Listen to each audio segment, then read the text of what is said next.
Microphone check one, check mic one, two.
11th regular meeting, Medford City Council is called to order. Mr. Clerk, please call the roll. Counselor Callahan. Vice President Collins. Counselor Lazaro. Counselor Lemming. Counselor Scarpelli. Counselor Singh. President Bears. Present, 7 present, none absent. Please rise to salute the flag.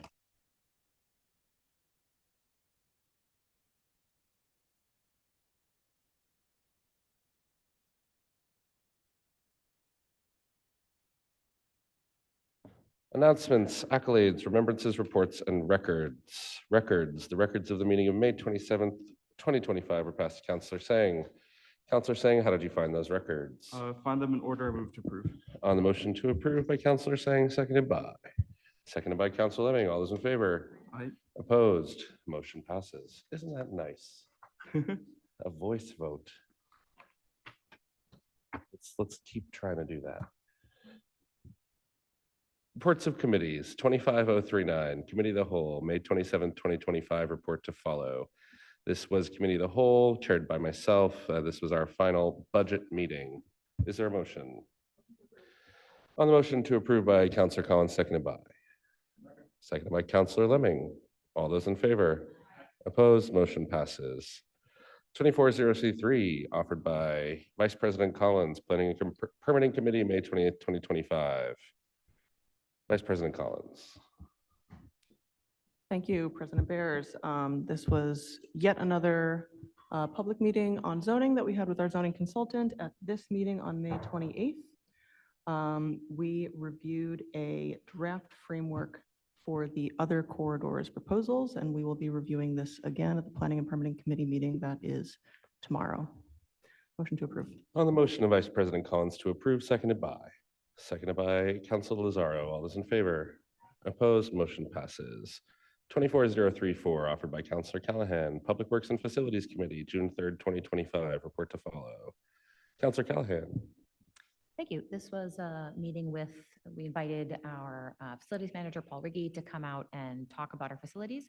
We have requested that he present us both with a spreadsheet of all of the buildings and some information about those within the next 2 or 3 weeks. And then within the next month, he's also gonna, or a couple of months, he will also get us an estimate for how much it will cost to get a true long-term planning document about our facilities to understand the state and the cost to repair each of them. And I move to approve. On the motion of Counselor Callahan to approve, seconded by Counselor Lemming. All those in favor? Opposed? Motion passes. 24073, 24354, and 25041, offered by Counselor Lemming. Resident Services and Public Engagement Committee, June 4th. Report to follow. Counselor Lemming. We drafted our monthly newsletter and released it. Thank you to Counselor Lazaro for putting the work into doing that. We discussed the results and feedback from some of the recent senior center listening sessions, which Counselor Lazaro and Counselor Sang attended. And we heard Counselor Sang's presentation on the budget survey, as well as the report that he prepared, and voted to release that as well. Motion to approve. On the motion of Counselor Lemming to approve, seconded by Counselor Sang. All those in favor? Opposed? Motion passes. Refer to committee for further discussion. 25094, offered by Counselor Lazaro and Counselor Sang. Be it resolved that the Resident Services and Public Engagement Committee work on improving access to city services for residents who do not have easy access to the internet or computers. Counselor Lazaro. Actually, I would love to give Councillor Sang an opportunity to speak first. It's just alphabetical. Counselor Sang. Thank you. I had the pleasure to join Councilor Lazaro at one of the City Council's listening sessions at the Senior Center a few weeks ago. And at the Senior Center, we heard a lot from constituents about different issues that they were facing. There seemed to be one common unifier, that there were, people in City Hall that they had wanted to reach, but they didn't know their phone numbers and their emails, and they didn't have the resources to get that information. So they didn't have computers or internet, easy access to those things. So this resolution is really to have our Resident Services Committee spend a session really brainstorming ways that we can make access even easier, even more efficient for residents who don't have access to modern, those uses of technology, and to really, as I put it, bring City Hall to the people. Thank you, Counselor Singh. Counselor Lazaro. Thank you. Counselor Singh put it very well, but it also speaks to our role in the Resident Services Committee, which is, there's a portion of that committee that does constituent services, which I did for a bit in the State House. And constituent services often involves referring people to other staff members who work in City Hall and letting them know who can help them with a problem that they're facing at the city level. So we just wanted to have an opportunity to connect our residents that we may be speaking with more directly with the people that can actually help them. On City Council, there are only a few things that we're able to do, but one of the things we do know how to do is make connections. So that's what we're hoping to do here. Thanks. Thank you, Counselor Lazaro. Is there a motion? On the motion to refer to the Resident Services and Public Engagement Committee by Counselor Collins, seconded by Counselor Singh. All those in favor? Opposed? Motion passes. Hearings 25036, petition to amend special permit 282 Mystic Ave. Notice of a public hearing, City of Medford City Clerk's Office. The Medford City Council will conduct a public hearing on April 8th, 2025 at 7 p.m. in the Howard F. Alden Memorial Auditorium on the second floor of Medford City Hall at 85 George P. Hassett Drive, Medford, Massachusetts, relative to an amendment requested by Clear Channel Outdoor on behalf of the property located at 282 Mystic Ave, Medford, Massachusetts, 02155. The petitioner is seeking an amendment to a previously granted special permit. The petitioner is seeking the amendment to upgrade and replace 2 digital screens on the signboard located at the property and to ask for a review and potential adjustment/reduction in the permit fee. A copy of the full text of the requested amendment can be reviewed in the office of the City Clerk, room 103, Medford City Hall. Please call the Medford City Clerk's office at 781-393-2425 for any aids and accommodations by order of the Medford City Council, signed Adam Hurtubise, City Clerk. So we've been continuing this one for a while. Do we have a representative from the petitioner on Zoom or in person?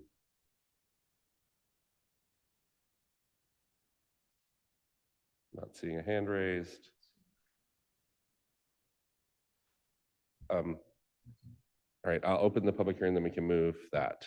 I'm going to open the public hearing, reopen the continued public hearing on the motion of Councilor Scarpelli to continue the public hearing to our next regular meeting, seconded by Councilor Lemming. All those in favor? Opposed? Motion passes. The public hearing is continued. 25044, public hearing, proposed amendments to the Medford zoning ordinance, chapter 94, residential districts. This is also been continued from our last meeting. We still do not have a recommendation from the Community Development Board, which is having their continued public hearing, I believe, next week. Do you have the date on that? On June 18th. So I will reopen the public hearing. We do not have a proposal to consider, so we need to continue the public hearing to a date certain. Public hearing is reopened. Councilor Collins. Motion to continue to our next regular meeting on June 24th. On the motion to continue the public hearing to the June 24th regular meeting by Councilor Collins, seconded by Councilor Lemming. All those in favor? Aye. Opposed? Motion passes. That's continued to June 24th. If we don't have a recommendation from the CD board, I will be sure to note that again in the agenda. Petitions, presentations, and similar papers. 25082, petition for a grant of location, National Grid, 197 and 203 Fulton Street. Petition for a grant of location, National Grid, North Andover, Massachusetts. Proposed joint owned pole, 197 Fulton Street.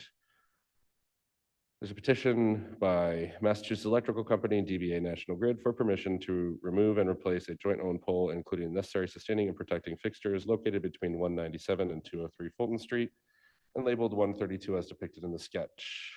The engineering division recommends that this grant of location be approved with the following conditions. Grant of location is limited to the removal and replacement of one joint owned utility pole within the sidewalk between 197 and 203 Fulton Street and labeled 132 as depicted on the sketch. Before starting work, the contractor shall notify DigSafe and obtain all applicable permits from the engineering division. No other utility structures, conduits, duct banks, pipes, or any other appurtenances are adversely impacted. National Grid shall ensure that all sewer, water, and drain lines are marked prior to any excavation. Placement of the joint-owned utility pole must provide at least 36-inch clearance to the accessible travel path around the structure in accordance with ADA regulations. Cement concrete sidewalk restoration shall be done at the time of pole removal and in consultation with the engineering division per the requirements of an approved PRO permit. Any concrete sidewalk damage during this work must be replaced in kind and cleanly cut at the control joints. The entire concrete panel will be required to be rebuilt. Temporary asphalt pavement can be used during interim conditions. However, the timing should not extend more than 30 days. Project site must be swept after installation or daily and shall be kept free of debris. The Fulton Street is a narrow, heavily traveled roadway and requires a mandatory police detail. Engineering division recommends the applicant consult with Medford Police Department traffic sergeants prior to scheduling this work, since work hours may be restricted outside of normal operations. At least 72 hours prior to the start of the project, National Grid must coordinate abutter communications with the Director of Communications and submit any required information that may be requested to effectively inform the public. Approved city engineer. Do we have representative from National Grid on this for the light pole?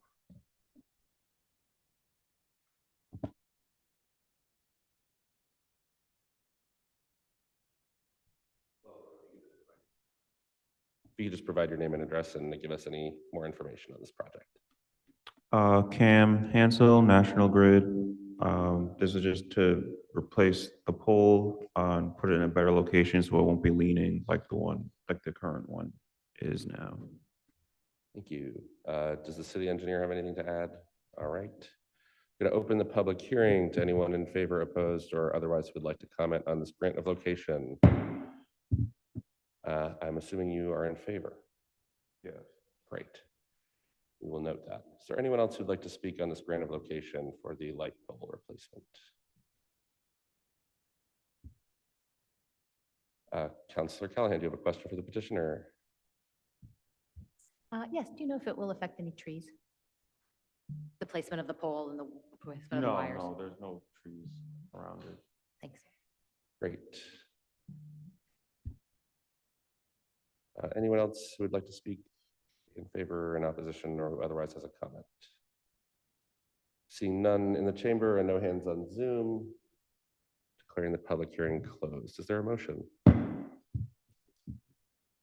Motion to approve with the conditions of the engineering division by Councilor Collins, seconded by Councilor Callahan. Mr. Clerk, please call the roll.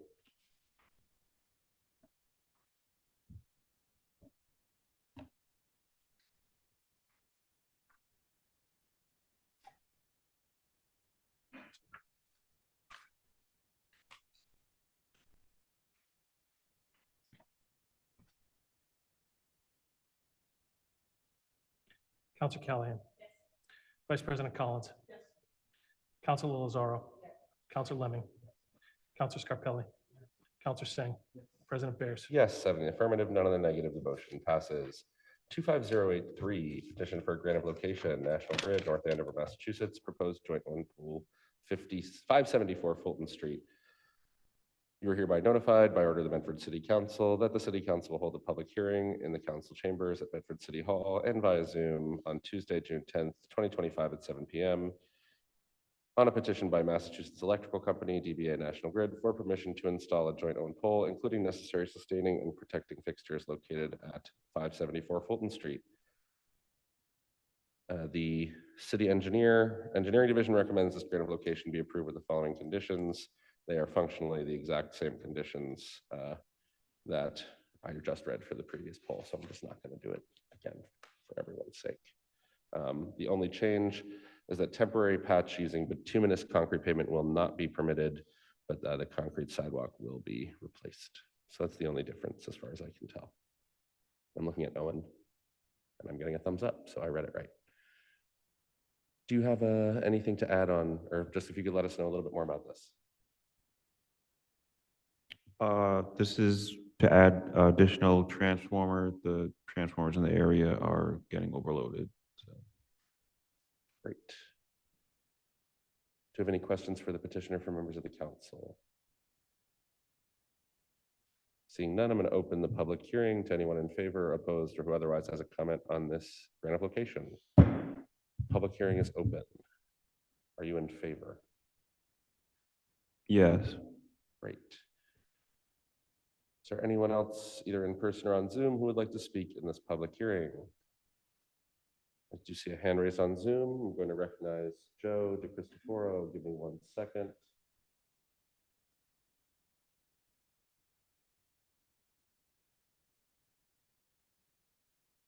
Joe, I'm going to ask you to unmute and you'll have 3 minutes. Please provide your name and address for the record.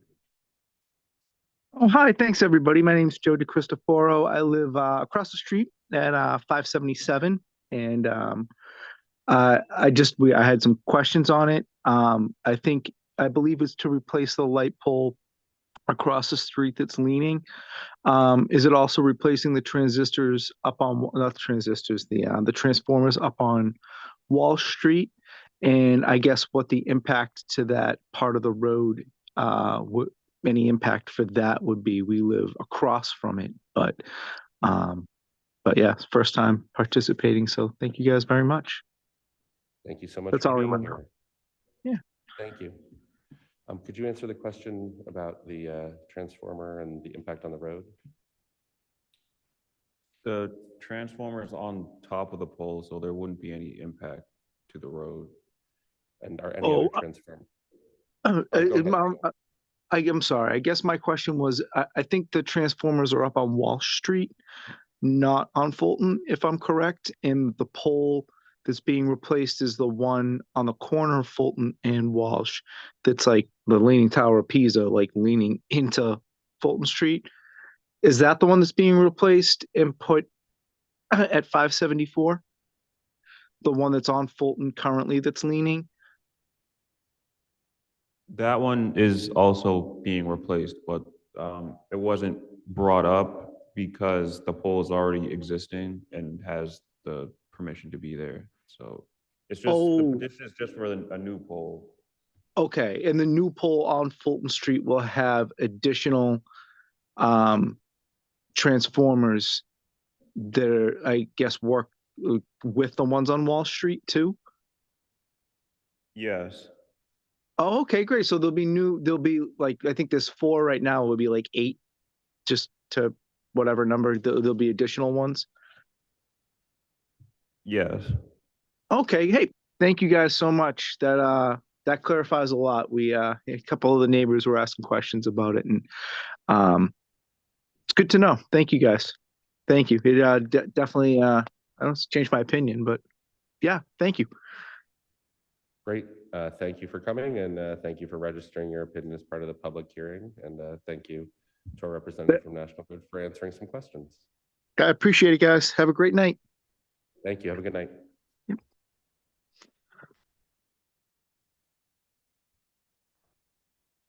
there any further comment on this grant of location as part of the public hearing? Seeing none, is there a motion? Oh, sorry. Closing the public hearing. Is there a motion? Vice President Collins. Motion to approve with the conditions of the engineering division. On the motion to approve with the conditions of the engineering division by Vice President Collins, seconded by Councilor Callahan. Mr. Clerk, please call the roll. Council Callahan, Vice President Collins, Councilor Lozaro, Councilor Lemming, Councilor Scarpelli, Councilor Singh, President Bears. Yes, in the affirmative, none in the negative, the motion passes. 25084, petition for a grant of location, National Grid, North Andover, Massachusetts. Proposed joint owned pole, 287 Main Street and Frederick Ave. You are hereby notified by order of the Medford City Council that the Medford City Council will hold a public hearing in the council chambers at Medford City Hall on Tuesday, June 10th, 2025 at 7 p.m. on a petition by Massachusetts Electrical Company, DBA National Grid, for permission to install a joint owned pole, including necessary sustaining and protecting fixtures located at 574 Fulton Street. It'd be, where, oh, that's a misprint. 287 Main Street, sorry about that.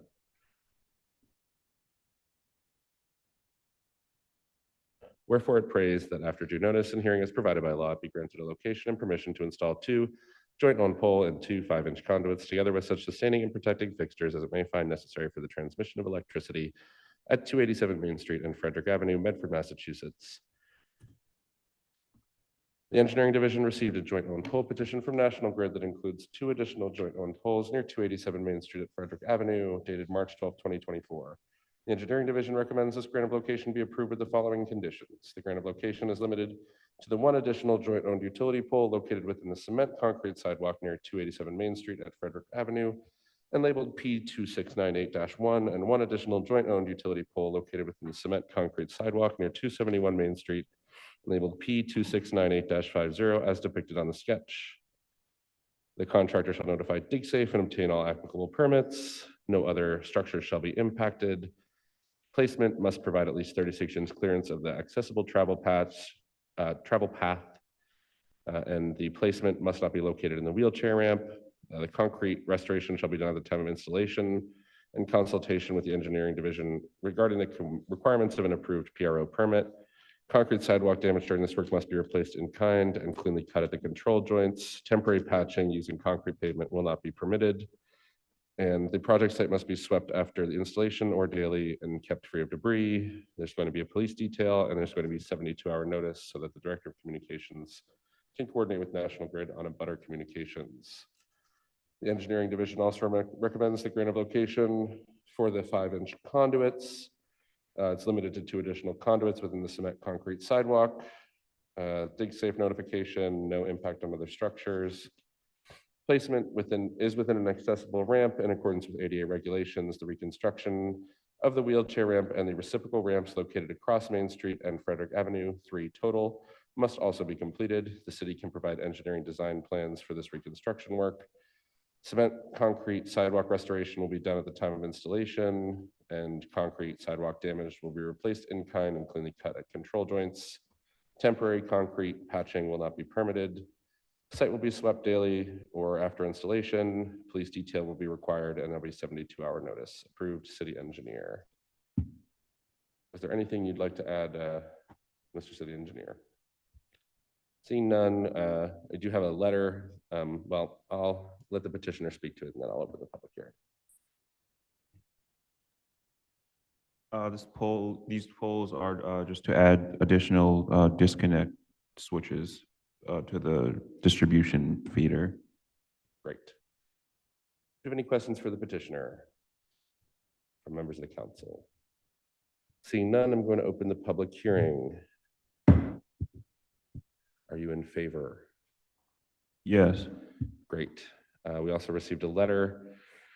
Dear Mr. Hurtubise, May 29, 2025, I'm writing in regard to the petition for a grant of location 25084. Please let it be known to the City Council and other responsible parties that this exact location at the corner of Frederick Avenue and Main Street was dedicated as Rapallo Corner by Mayor McGlynn in 2010. The Rapallo Corner sign is currently displayed at that location. The ceremony was covered by the Boston Globe on November 10, 2011, and also local papers.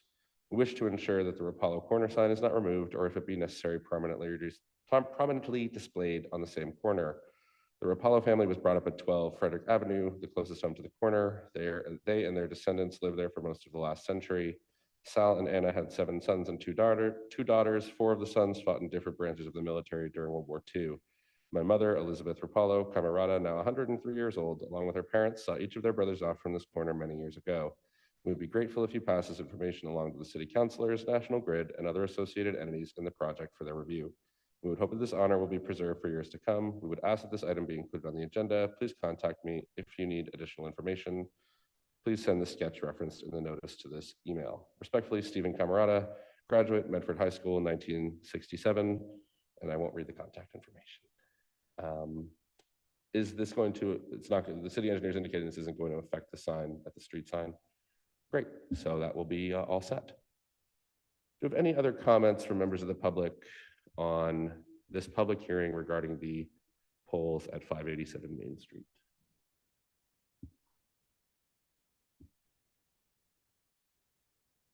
Seeing none in the chambers and no hands on Zoom, I'm declaring the public hearing closed. Do we have a motion?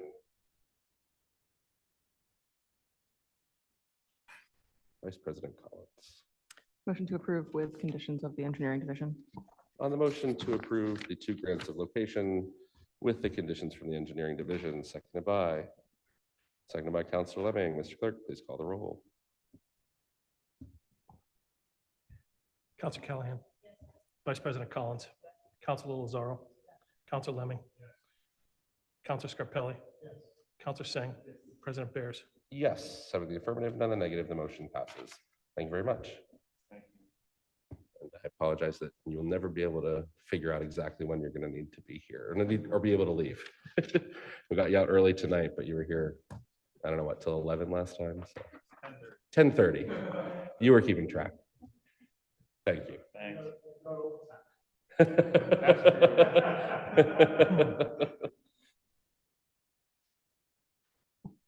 All right.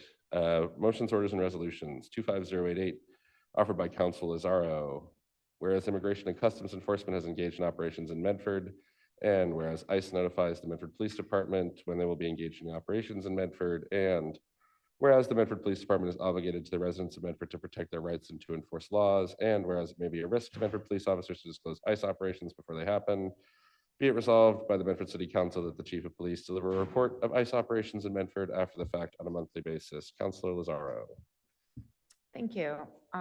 We have heard from a few members of the Medford Police Department leadership that that they are notified of federal operations before they happen, but vague information, and that there would be safety concerns on the MPD's side of things if we as a city council or other members of leadership in Medford were notified prior to operations taking place.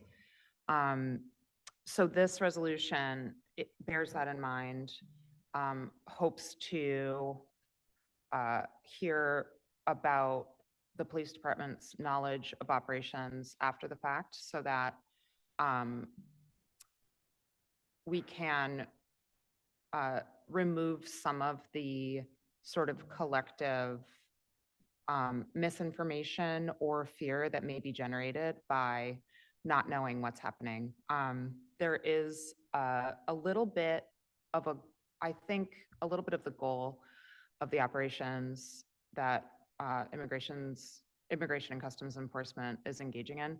A little bit of that goal is to make people feel worried, uncertain, and nervous about going about their business. And I think one of our jobs as city councilors and in city leadership generally is to make our residents feel more safe. So I think sharing truthful information and being honest about what we know is going to help our residents feel safer and more secure, being armed with facts and true information. So that's the goal here. The intention of this resolution is for it to be delivered in person. And Chief Buckley is not available right now. He's on leave for a period of time. We have a provisional chief who is Captain Paul Cavino. I'm not sure if we refer to him as Chief Cavino in the meantime, but I did send him a message seeing if he could make it tonight, and I haven't heard back, but he was here to discuss the police department budget, and he spoke about this issue actually already and was very forthright. I have no doubt that our Medford Police Department would be, only has the interest of Medford residents in mind. So I'm hopeful that this would just be a matter of transparency and bringing everybody to the table and hoping that we can just share factual information with each other. Just today, there were ICE operations happening in Medford that I was made aware of, not by the police department or any official methods, but because I got text messages from a variety of people, including like a friend of mine that I know through my kids going to school.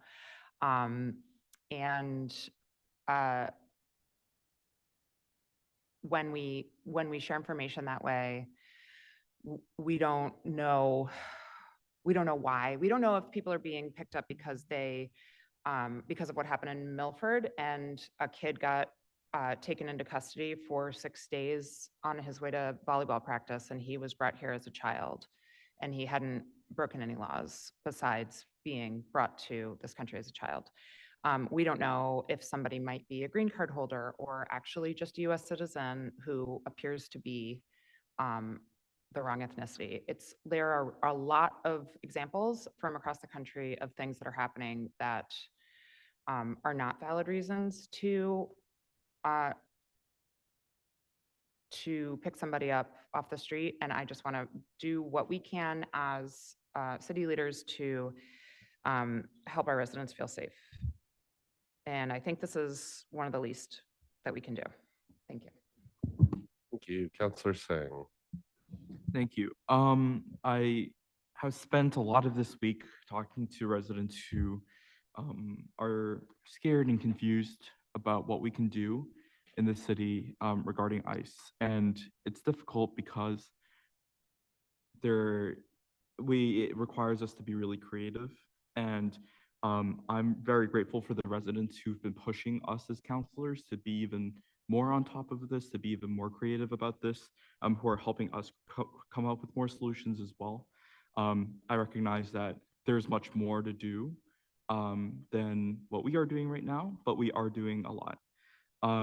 There's a lot of advocacy that needs to be done across departments, across City Hall. And this is one of those things that I completely agree with Councilor Lazar. We need to be transparent with what we're doing. When we have information, I think it behooves us to know that information, especially as we are the conduits to the people.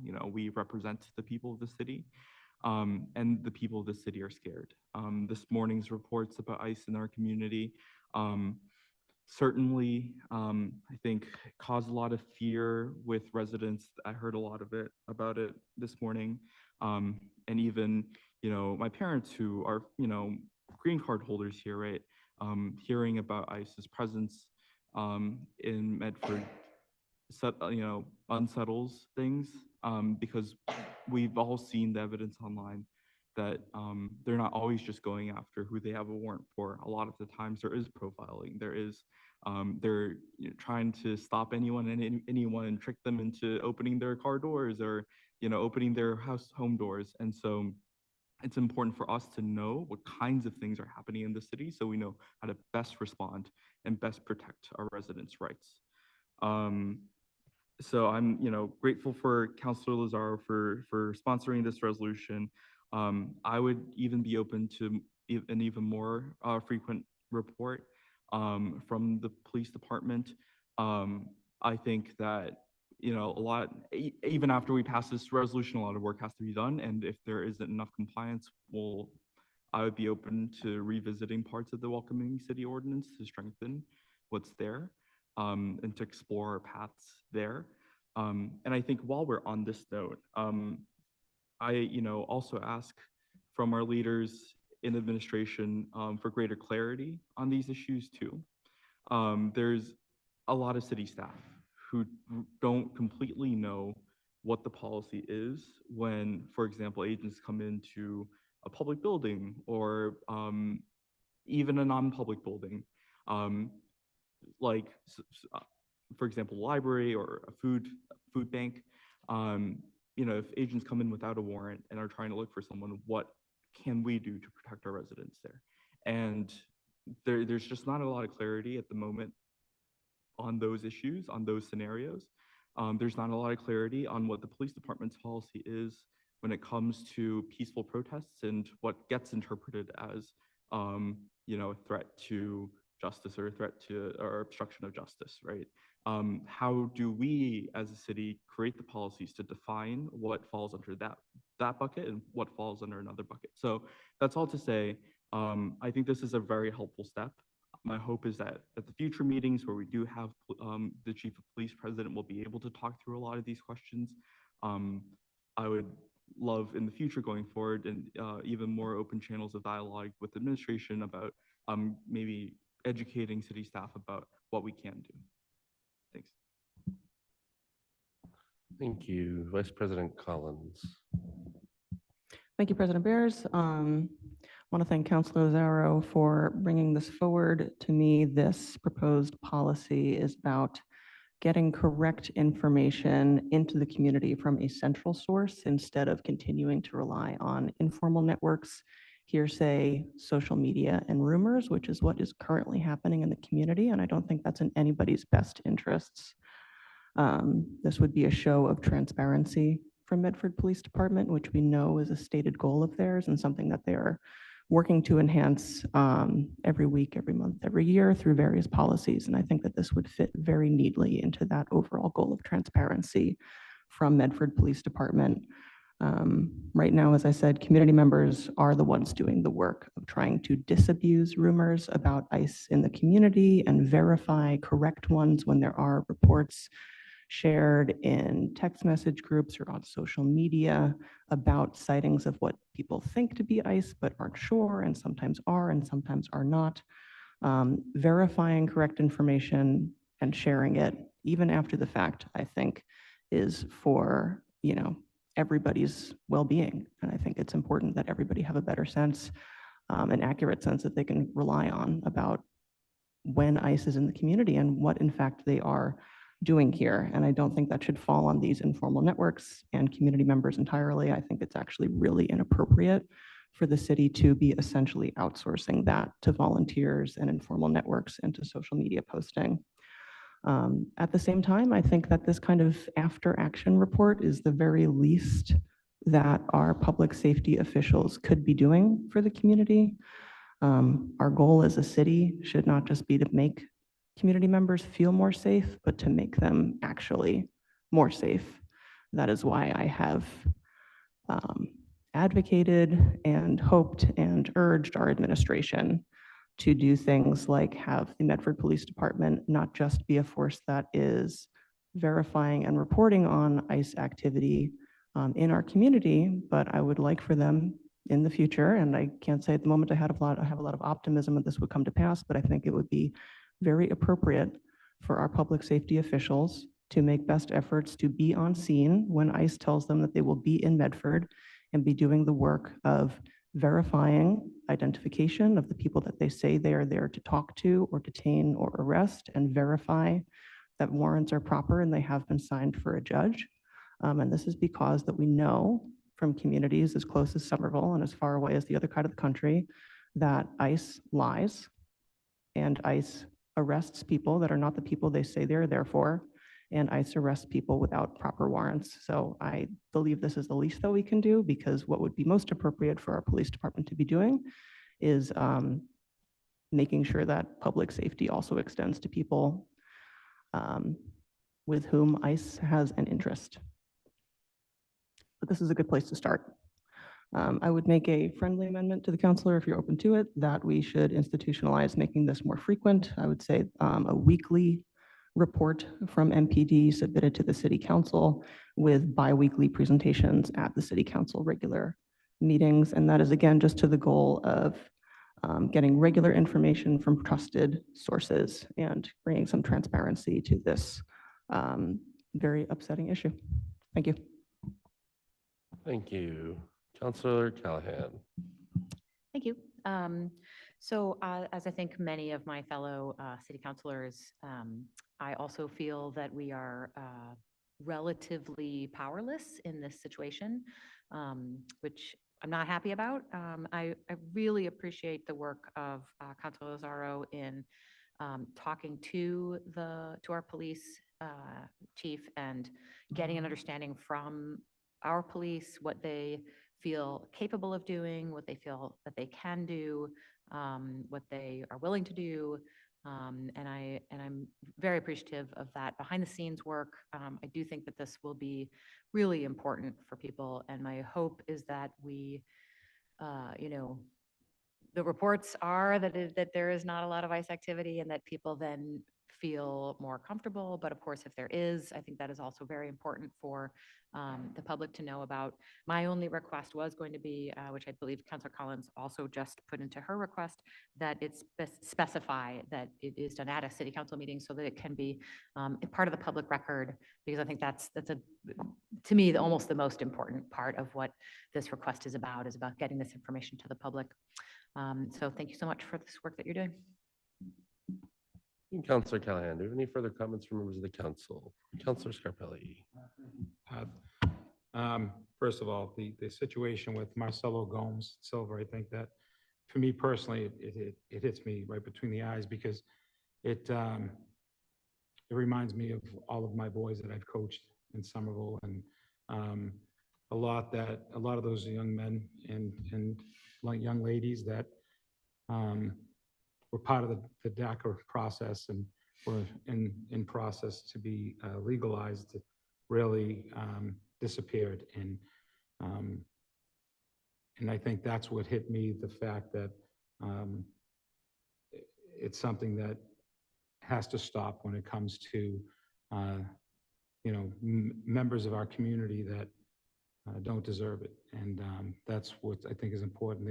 And I appreciate Council Azar bringing this forward, but I know I talked to the chief when he was here, and I know that the leadership team was here the other day, and I did have a brief conversation with Captain Cavino, or Acting Chief Cavino, and he expressed how difficult that is. And I think it's all meant for the right reasons, but I think it's very difficult, as he put it, that a lot of times they're not mandated to report to the city of Medford either. So to get a complete report to the city council, especially weekly, it's going to be, if it's just for what they know, I can understand that, but I don't think we're going to get a true understanding of what's really happening with ICE involvement in the community, just for the fact that they don't know a lot of times. And to Councilor Collins's point that, being more involved in it, I think in the conversation we had, they really can't, in the sense that they're mandated as law officers to support any agency that comes in the city.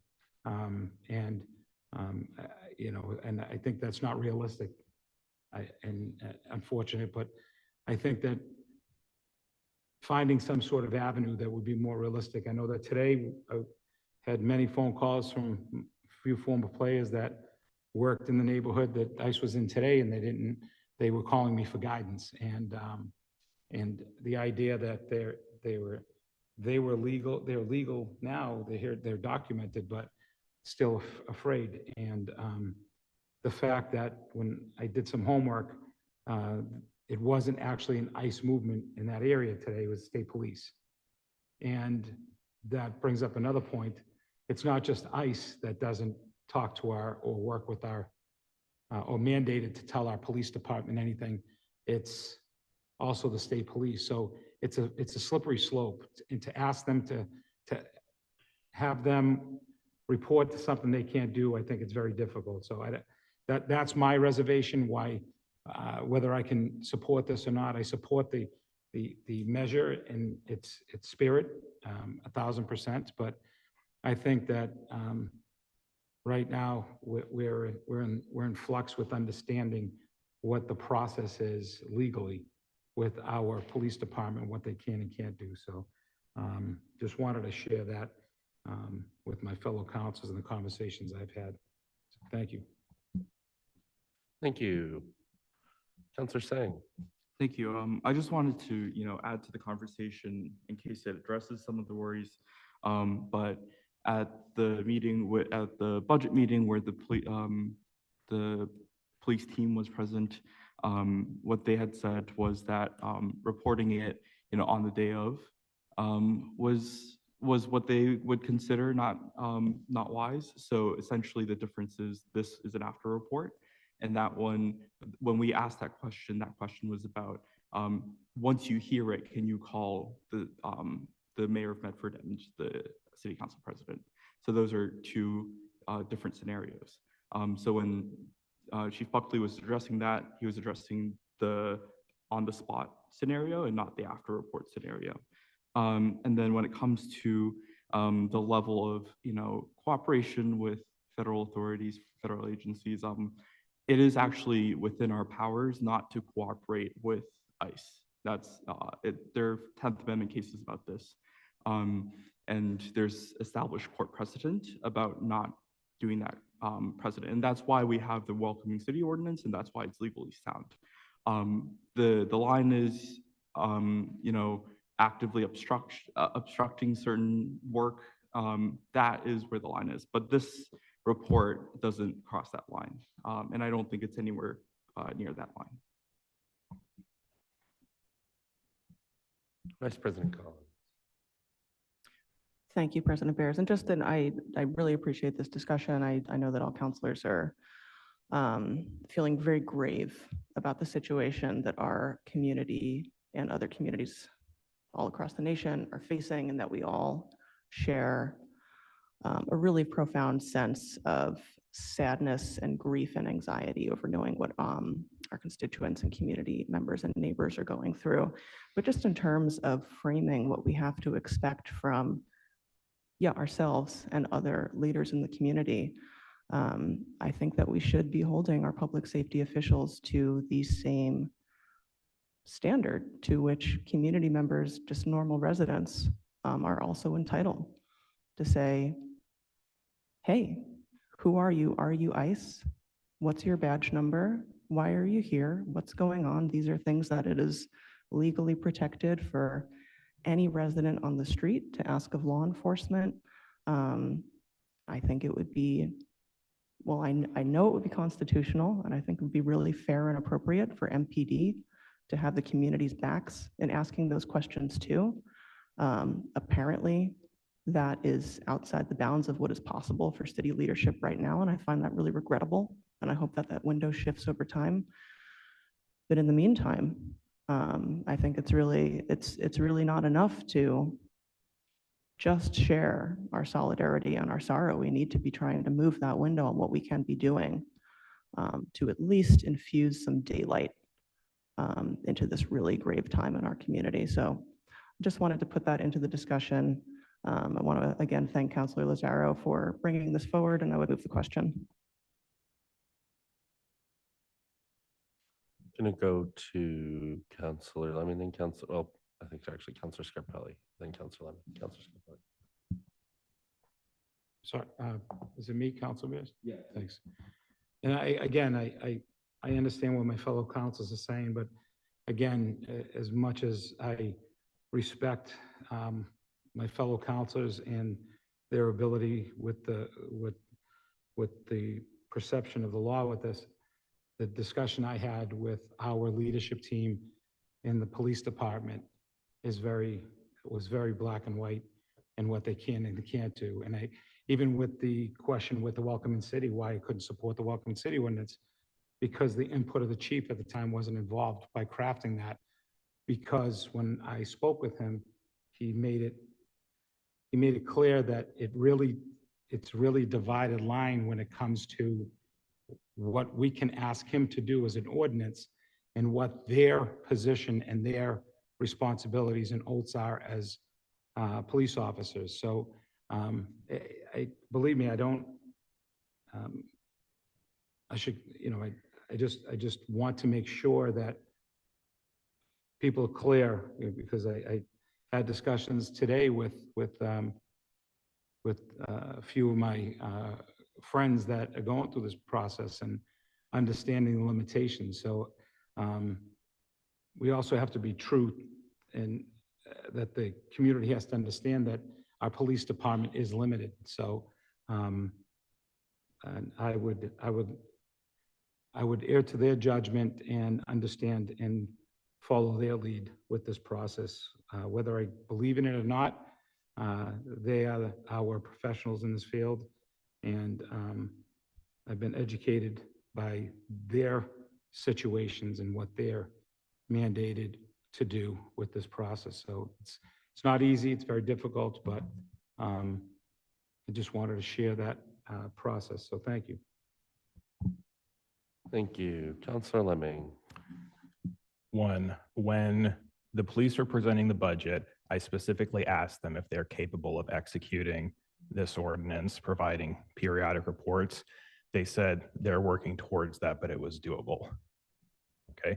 Two, saying that the input of the police chief is, using that as an excuse that you kind of go back to for not supporting these things. It's just something that we've heard time and time again. I mean, last time I heard a lack of support for this, for a surveillance report, because supposedly it didn't get the approval of the police chief when it had actually been written by the police chief. So I don't think that that's a reason to not do this. Third, we've had the thoughts and prayers, like language coming out of local politicians for the longest time, and I just don't think it's satisfactory. Okay. This is a very basic, minimal response, but it is something, and people don't want to keep hearing, oh, I'm very concerned, I'm knitting my eyebrows for people in this community who are being abducted by ICE and shipped off to El Salvador, but they have my thoughts and prayers, but I can't support the minimal legislation possible to actually do something about that or even make them feel more safe. So it's an excuse. I mean, the welcoming city ordinance is something that's been passed by multiple other cities in the Commonwealth. It's been passed by many other states. It is the least that we can do. And this is another, like an after action report showing where ICE was in the community is also the least that we can do. People are feeling unsafe right now, and they want to know that the police department has their back, is there for them. And this ordinance or this resolution gives them a framework to let them know that they can do that. That's all I have to say. Council Lozaro, then Councilor Scarpelli. Council Lozaro. Thank you.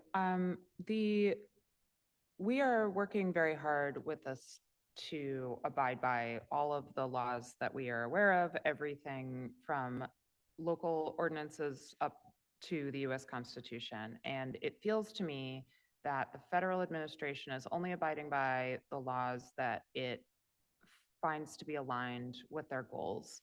So I think what we have to ask ourselves is, what are our intrinsic values and what is guiding us morally, and what is the thing that we want to do to best take care of our residents, and how can we carry forward our goals while following all the laws to the best of our knowledge. And I think this more than covers that.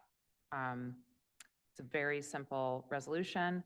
I think that our police department is more than capable of doing it. I think they're willing and well able to do it. It's a small lift, and I'm sure we can make it happen. Thanks. Thank you. I just wanted to note that Captain Camino is chairing a traffic commission meeting tonight. Councilor Scarpelli. Thank you, Council Beers.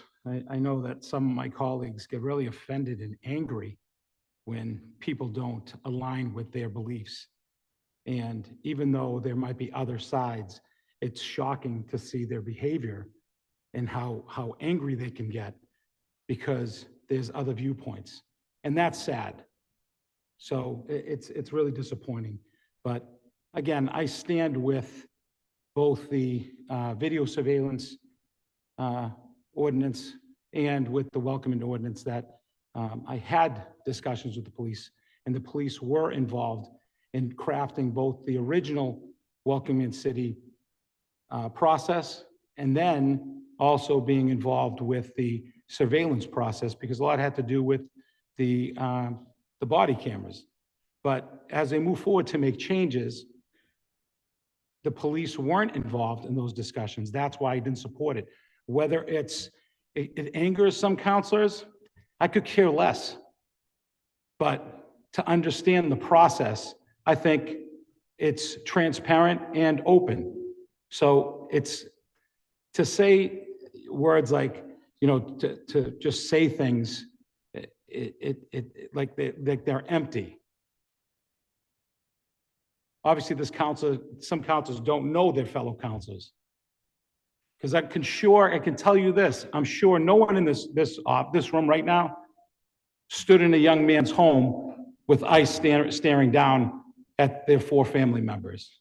So I understand exactly what it is, but I also understand what the limitations were for their local police department. Now, that's not to say that I'm not going to support this, but it's also an understanding that it's difficult. And I want people to understand that the discussions I had with the police department, it's very difficult to ask them what you're asking them tonight because they're mandated for other mandates through the state or by what they're sworn in for. So just to share that side of it and being angry about it is so immature and disrespectful. This is the rhetoric that people are alarmed with in this community right now. This is where the divide is. Because this council didn't stand, I'm not standing for any sympathy. I'm sharing this from personal experience. But it's also another side that has to be mentioned because I did talk to the police department. I did talk to Acting Chief Covino. I did talk to Chief Buckley at the time with these concerns and issues. So, you know, if I hurt your feelings, too bad. Thank you. Thanks. Do we have anything else from members of the council?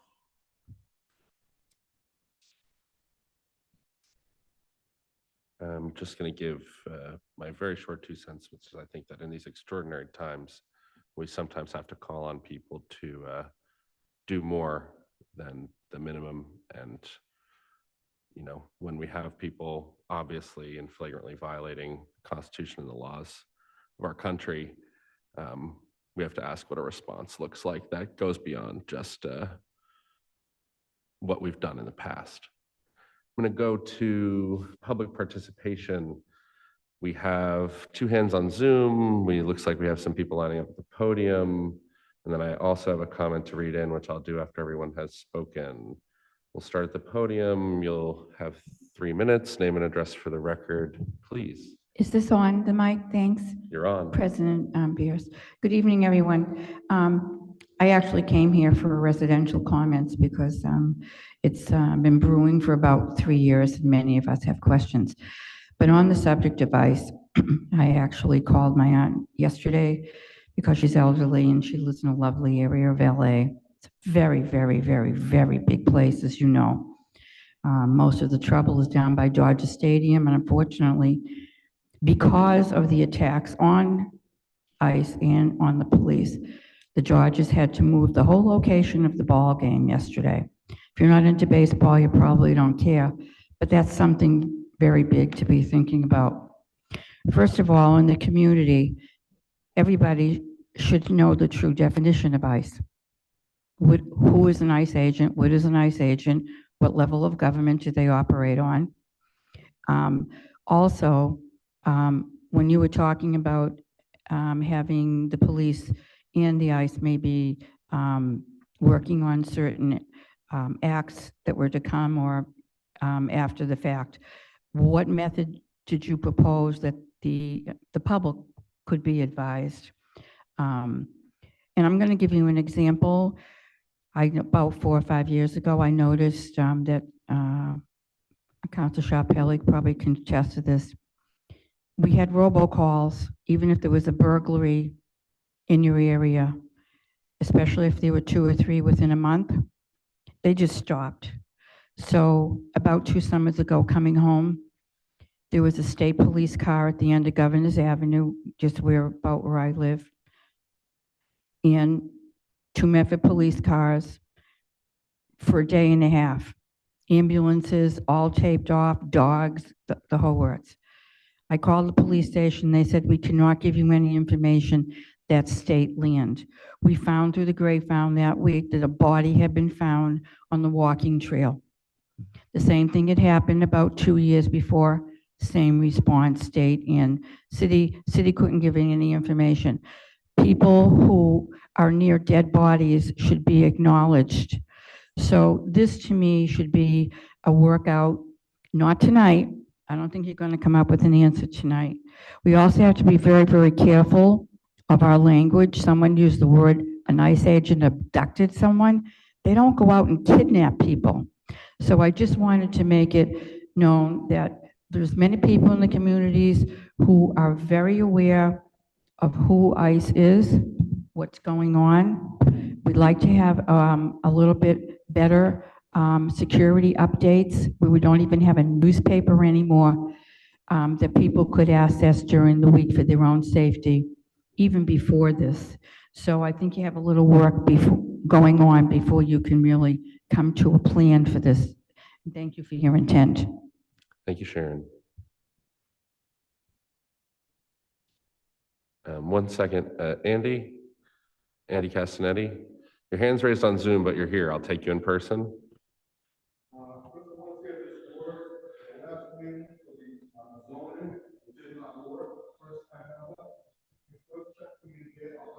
Okay, thanks. Then I'm going to go to Steve Schnapp on Zoom. Steve, name and address for the record, please. I'm going to let you start your video and you'll have 3 minutes.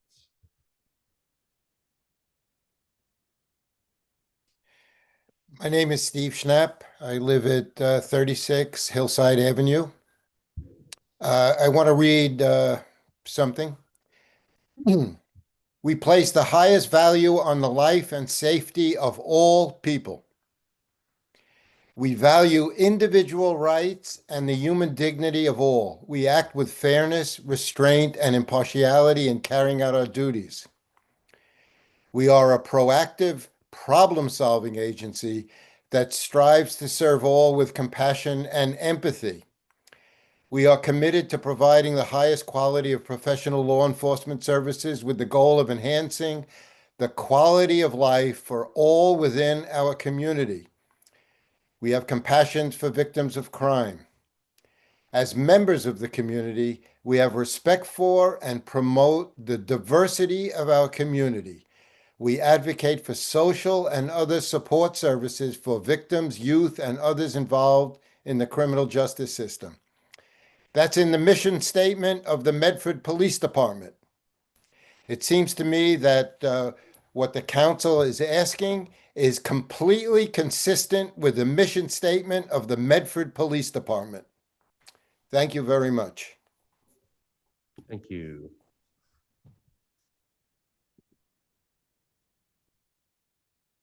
Going to go back to the podium. Name and address for the record, please. You have 3 minutes. Hi, my name is Julia Hendricks. I live at 86 2nd Street.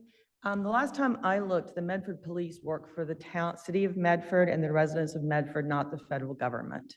And so that they should be willing to release information, especially after the fact, about issues that concern the safety of the citizens of Medford and specifically related to ICE. I'm particularly offended by the fact that Medford Police work with open faces, with badge numbers and with name tags. And I can walk up to any Medford police officer anywhere and know who they are. And ICE agents are coming into our community with masks. They are wearing shirts that say police on the back, which they are not, and they were refusing to give any kind of identification. So we have a police department that is holding itself to a higher standard than the federal government ICE agents are, and will not give us information about when ICE is in our community. I would also like to say that I would very much like these reports to happen in city council meetings every other week so that they are part of the public record. Thank you. Thank you. Stay at the podium, name and address for the record, and you'll have 3 minutes. Good evening, Nick Gerleo, 40 Robinson Road. So I just want to point out something that I noticed in looking at this resolution in comparison to the Sanctuary City ordinance that we recently passed. So I don't think the resolution is actually consistent with the ordinance. So going to, in the ordinance section 5105, there is a reporting requirement in there already. I'm going to just read a little bit from it.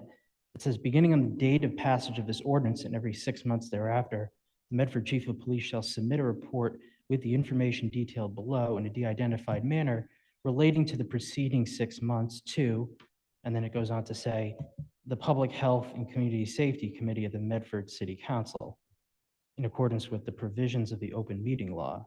And then it goes on to list specifically what is to be included in this report: total number of ICE detainers, administrative warrants, account of each instance in which information was given to a federal immigration agency with the names of individuals redacted and so forth. So to me, it seems like in order to make the reporting requirement more frequent, what would need to be done is amend the ordinance. So I don't think this resolution would be enforceable because, again, I think it's inconsistent with the ordinance. So I think at a minimum, what you should do is at least talk to legal counsel about this to see if there's a conflict and if the ordinance does need to be amended. But otherwise, I think more practically, I don't think this resolution is entirely necessary because there's already a reporting requirement. So I don't think it's necessary to pass. So those are my thoughts. Thank you. Thank you. Just on that point,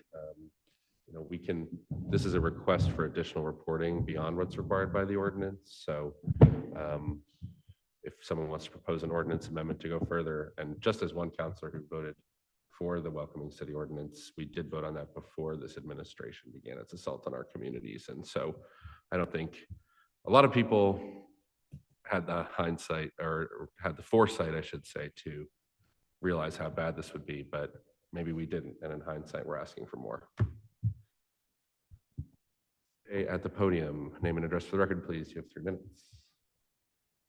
Hi, my name is Beth Fascitelli. I live at 39 Carolina Street, and I'm in support of the resolution that Councilor Lazaro has proposed, and thank you for proposing it. We are living in unprecedented times, and I think in response, we need to be bold in setting precedent. Otherwise, precedent is going to be set for us, which is happening right now. We were talking about the legality of this, the feasibility of this. This is all uncharted territory, and we need to start somewhere. We cannot wait until we fine-tune a plan to begin tracking ICE's activity in our community. We need to start. It will be difficult. There will be imperfections, and those can be discussed with the police department about the challenges that they're facing in giving us numbers. But the fact is that we need transparency. Otherwise, the fear will rise, and that is not safe for our community either. There was a phrase earlier used, members of our community who don't deserve it. No one deserves what is happening right now with the ICE abductions, and I am going to call them abductions because they are. They're illegal. The people who are being taken and separated from their families are green card holders. They have student visas. They have temporary protective status, TPS, which was a very legal way of being in this country up until the president's recent executive order. They may be people who entered this country undocumented, but then since have followed the legal routes to establishing residency here. These are people who are following the rules and are trying to make a good life for them and their families. We owe this to them. Let's be bold, let's be courageous in this time of fear and challenge. Thank you. Thank you. Going to go to Zoom. I'm going to go to Kathleen Mills Curran. Kathleen, I'm going to request that you unmute and allow you to start your video, and then you'll be able to speak. And please provide your name and address for the record. You'll have 3 minutes. Hello, thank you. Can you hear me? Yes, thank you. Great, thank you. And thank you for providing Zoom access for this. That's very helpful. I want to speak in favor of the resolution. Many reports from local communities have talked to the families of people taken by ICE and established that it can be simply very difficult to find when a person has been arrested. Since ICE agents are often working without identifying themselves by name or badge number and are sometimes working without clear warrants, it can be very difficult for families of people arrested by ICE to simply confirm what has happened. I think when the Medford police arrest something, it is a matter of public record. Families can find out full details to understand what has happened. And our daily police logs show even simple things like noise complaints or parking issues as part of the record of the police activities. So I think that this resolution is entirely in keeping with the police department's mandate to report on the legal activities of the community, even if they are not the ones taking care of those activities. And thank you so much.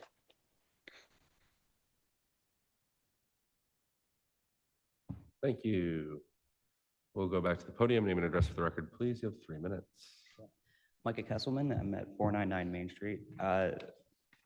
First, I want to say I am fully in support of this resolution. Those of you who've seen me talk before and heard me kvetch, like you're not surprised.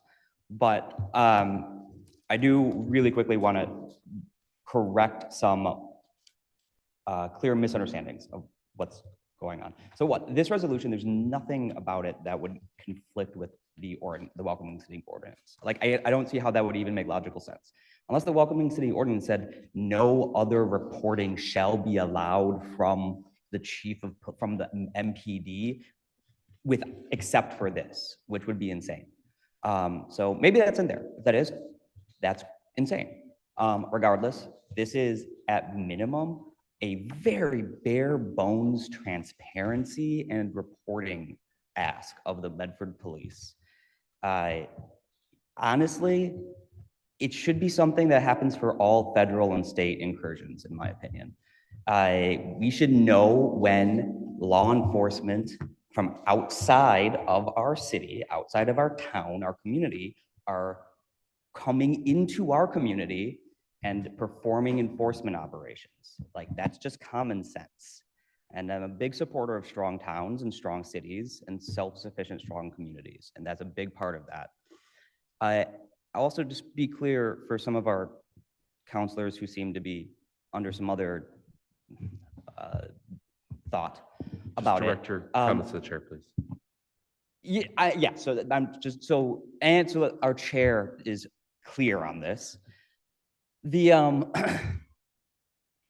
MPD said they could do this at the budget hearing. Like they said they could do this. They didn't say that it's going to be perfectly accurate, whatever, we'll get what we can get, but they said they can do this. So this was not put forward without consultation with like the MPD. Like that's just counterfactual to say otherwise.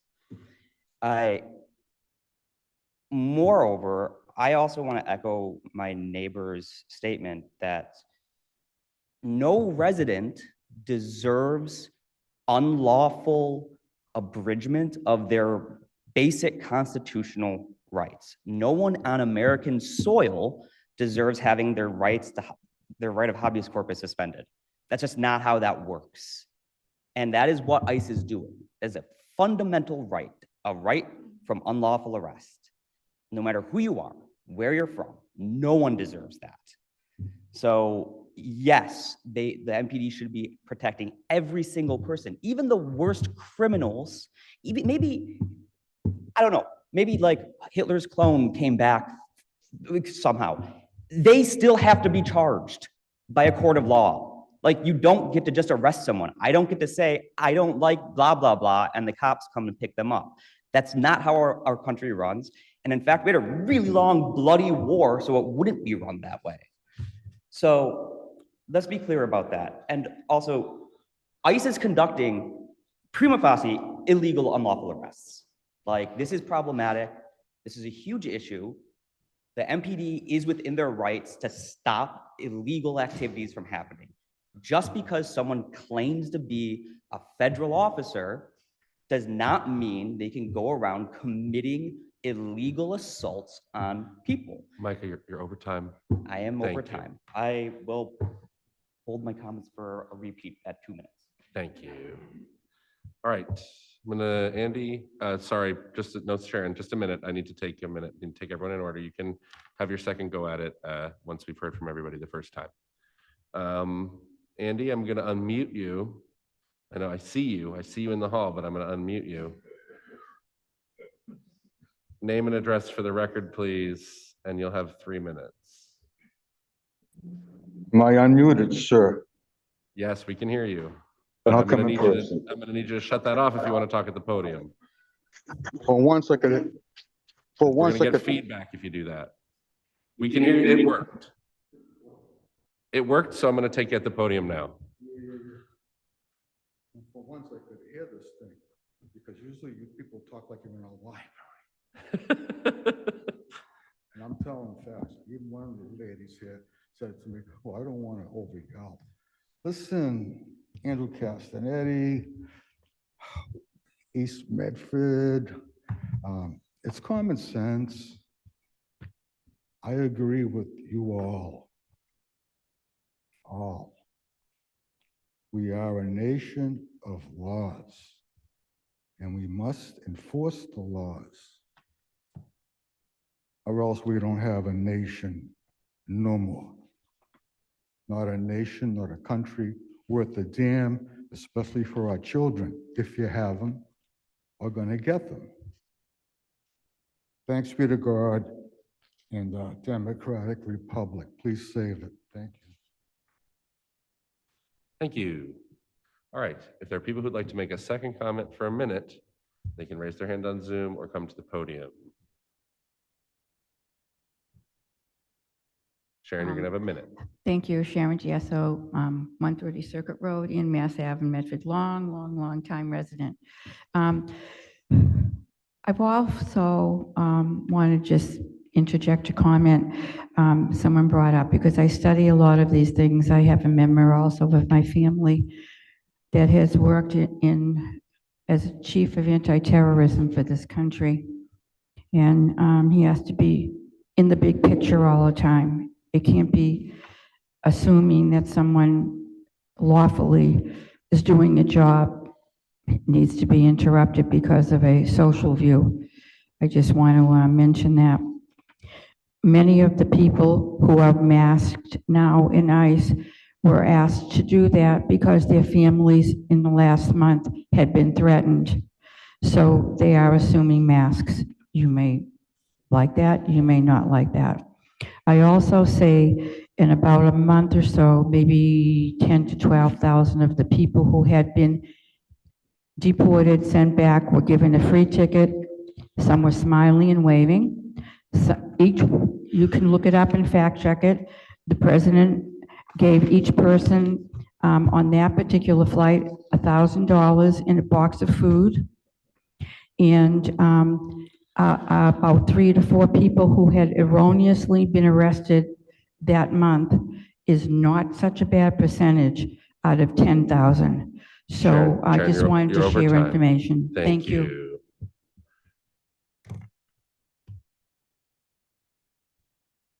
Micah, you're next. 1 more minute. There are people who have been erroneously arrested and just recently were announced that they're coming back after months of being exported illegally to a prison overseas. So Gulag is probably a fair word. yeah. So like erroneous, and to be clear, all these arrests that are done without due process are erroneous. There's no such thing as a valid arrest that is not done with the even bare minimum of due process. And as far as people who only criminals are getting deported, one, that's not true. Mahmoud Khalil isn't back home yet. So there's a guy who's not a criminal, hasn't been charged with anything other than pissing off Marco Rubio. So whatever. So that's clearly not the case. Moreover, again, this doesn't matter. So I also want to couch this real quickly in terms as just public safety here in Bedford. I was on a run this morning. On my run, I spotted a bunch of squad cars at a house down a street, one of the side streets. Didn't know who they were. Some of them were cops, but a bunch of them were in plain clothes. And some of the cars were cop cars, but some of the cars were unmarked vehicles. I was like, okay. Thought about popping over and being like, what the hell's going on? Because I sure as hell don't want to see anyone getting illegally abducted, which is what it is. Yeah, in my neighborhood. Micah, you're over again. With that said, I called Luce, checked it out, and it turned out to be a narcotics stop. Great. I'm glad that the cops are doing their job and, doing their job lawfully. However, this is a fear that is consistent.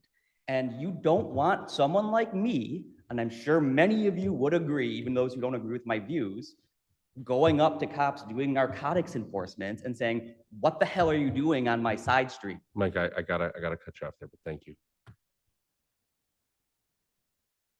Steve Schnapp, you're gonna have 1 more minute.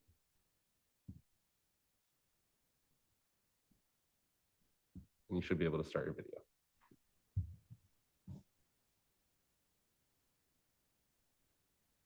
Thank you. I just want to announce that the Medford Historical Society will be installing a new exhibit, unveiling on June 29th. It's about Medford's migrant history. And I would suggest that everybody who can go and get an education about Medford and its history of migration. Thank you. Thanks, Steve. I'm planning to be there on opening day. Do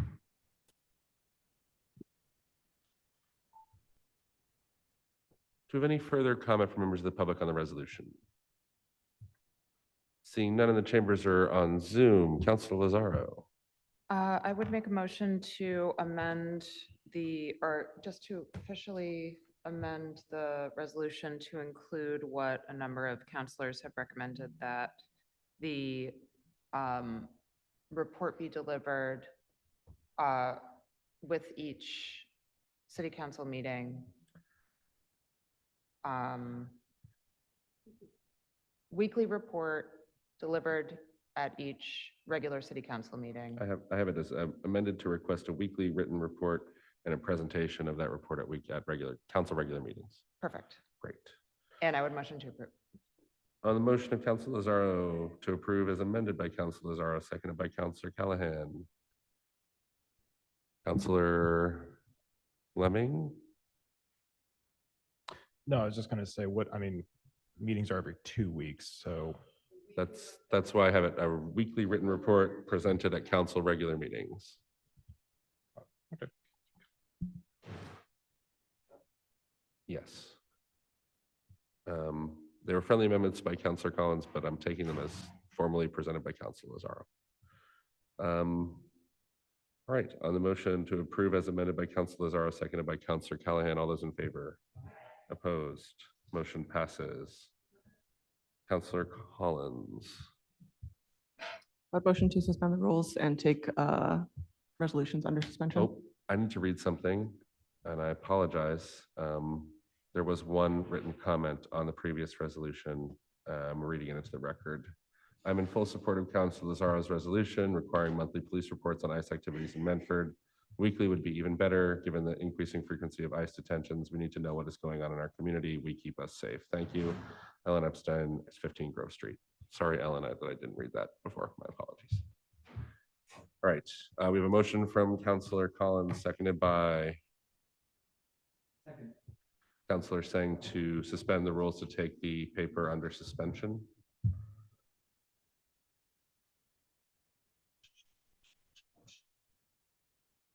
It may be only distributed by email. It has been distributed by email.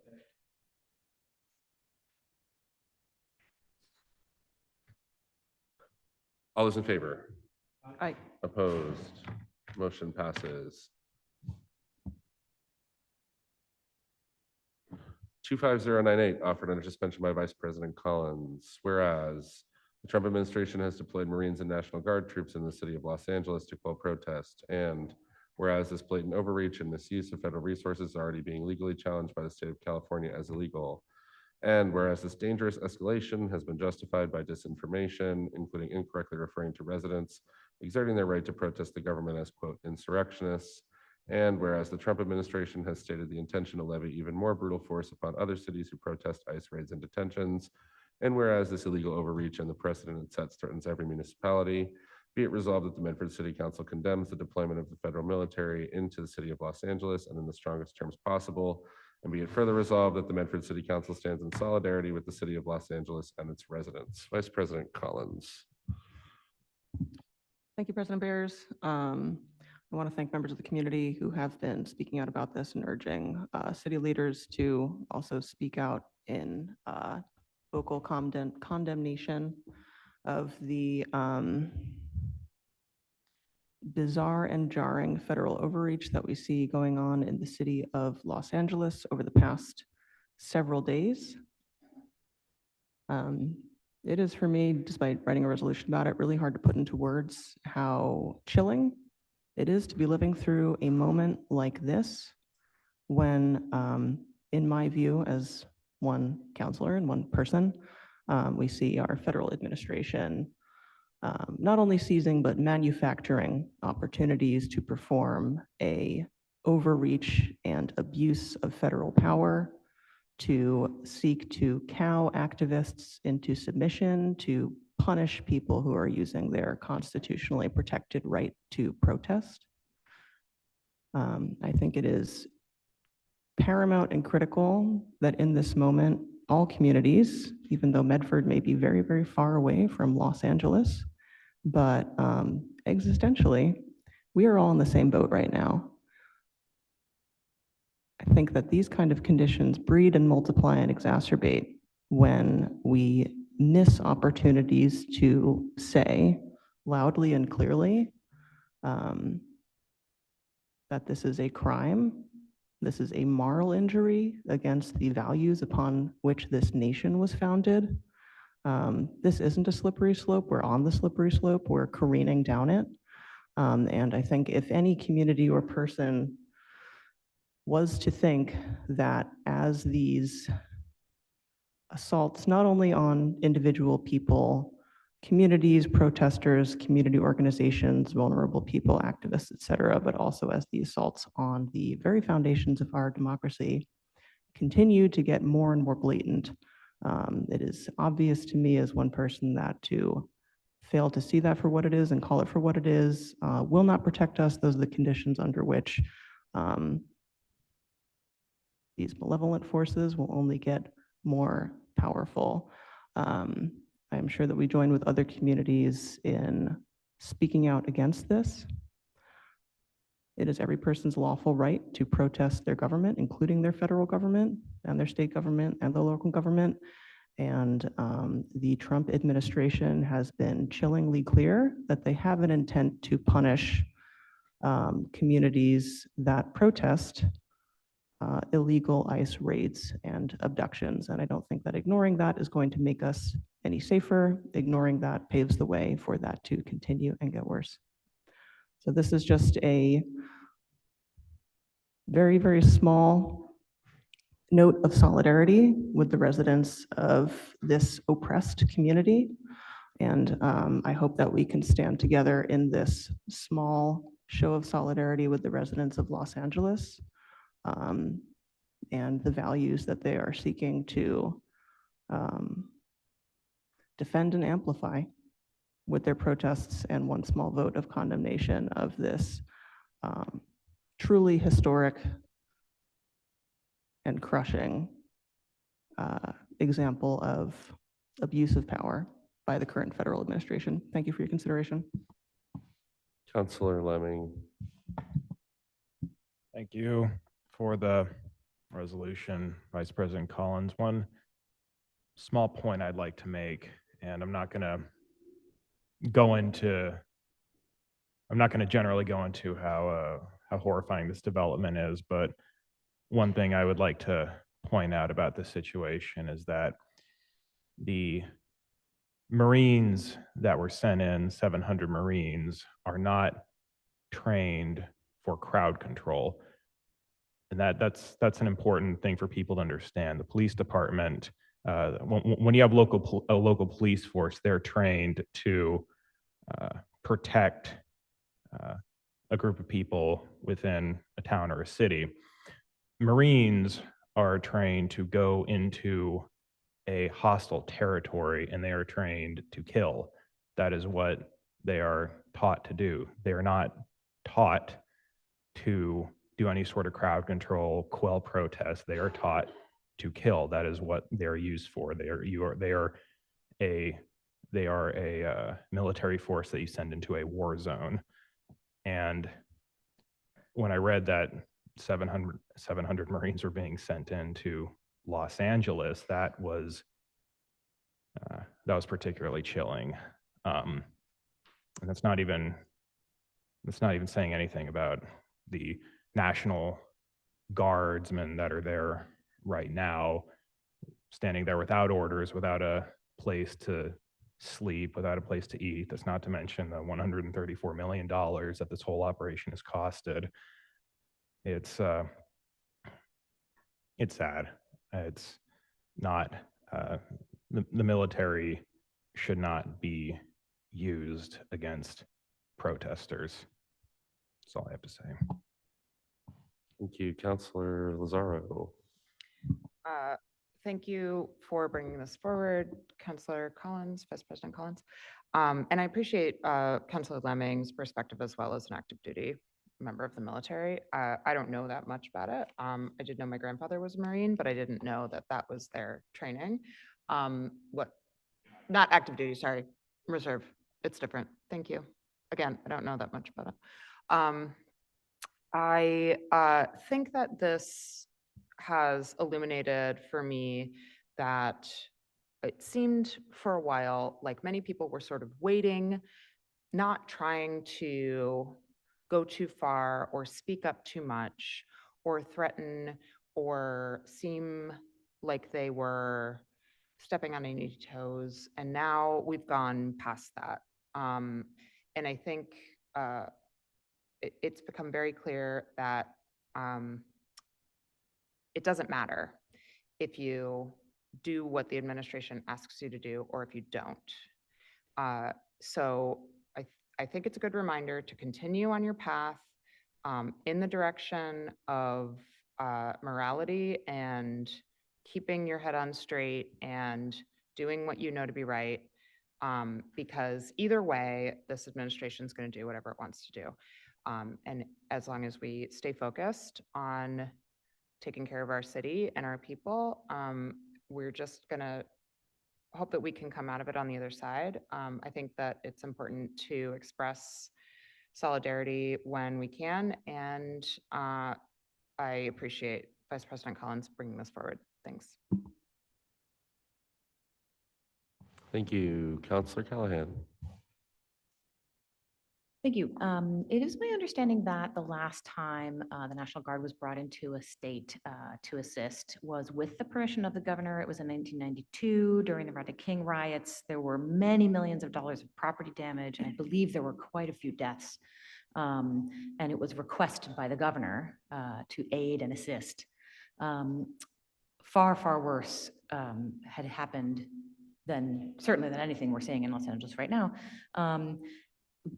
There is no permission from the governor of California right now. And the last time that the National Guard was sent in to any state without the permission of the governor was, I believe, after the Civil Rights Act. It was Alabama in 1965 to enforce the Civil Rights Act. Thank you very much. Exactly. In Alabama, 1965, to enforce the Civil Rights Act. It is truly bizarre and disturbing that this is happening now. And again, I really have to echo some of my fellow counselors in saying that I don't think that it helps us to sit by and try to not be noticed. I think at this point, despite our not having power at the national level or at the state level, I think that it is important that we speak up. Thank you for putting this together. Counselor Singh. Thank you. I appreciate and agree with everything that my fellow counselors have said about this issue. The freedom to protest, freedom of speech is a sacred right, in my opinion, of humankind, but it lies at the very core of our country's history and our identity as a nation. When the revolution started here in the Boston area, all those years ago, I think that those protesters would be deeply disappointed and deeply, deeply troubled about where our country is headed right now with our treatment of protesters. And the deployment of Marines and of this number of National Guards into the protest area in LA is substantial, and is not something that we should look lightly over. I think we need to really understand that a lot of these protests, there are pictures of certain scenes, but I know many of these friends who are participating in these protests in LA from and you can look from their live streams, their posts, everything, their reports, their articles that they're writing about it, that the vast majority of these protests are peaceful protests, that the federal government is trying to provoke a reaction to manufacture the conditions for which they can, suspend liberties, create conditions where they can march in and just tell people to bow down. And that's certainly not going to happen, certainly not something that we're going to stand for in Medford, certainly not something that us as your elected officials will stand for. And I think it's really, really, really scary looking at how this moment compares to other moments in history. And, I genuinely don't know. I mean, I studied a lot of history in college, and a big focus of that history was, the world leading into World War II and coming out of World War II. And this moment genuinely reeks of fascism. And it reeks of the lead up, the build up, the manufactured incidents and attacks that led to the suspension of democracy in Germany in 1933. And so I think we need to be very careful to make sure that that doesn't happen here in this country. And it takes every single one of us to do that. I think in addition to that, I think this issue highlights that, again, that these issues can be municipal issues too. They can be local issues, because these protests were, city protests at the city level, at the Los Angeles level. They were protesting a national issue, but that's a right? And LAPD has done some questionable actions, but they've also made the point that they asked the feds not to come in. They asked the feds not to risk, provoking the situation. And I don't want to see the day where in Medford, the feds think that they can come in against anyone's requests here in Medford. So I'll leave it at that. And I thank Vice President Collins for sponsoring this motion. Thank you, Councilor Sang. The only other thing I don't really get here, and Councilor Lemming can correct me, is I don't understand how they're getting around posse comitatus. You're not supposed to deploy the military to do police actions in the United States. But this administration is declaring things, emergencies that are obviously not emergencies. Apparently, we've been under invasion for 10 years. I had no idea. Are there members of the public who'd like to speak on this?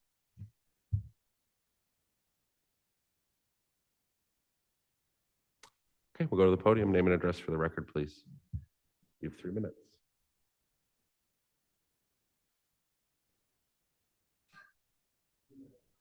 Someone speaking?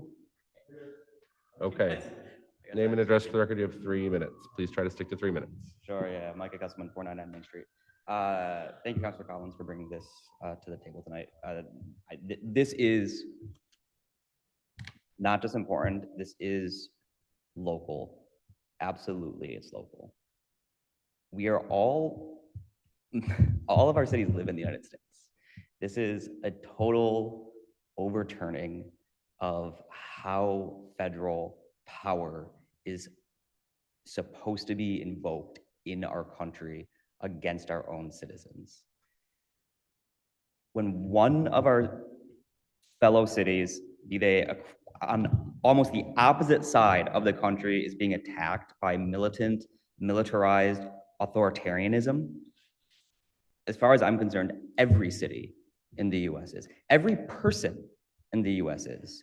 It is insane that the federal government has deployed not just the National Guard, but yeah, 700 Marines, actual military units into what is at best a local policing issue.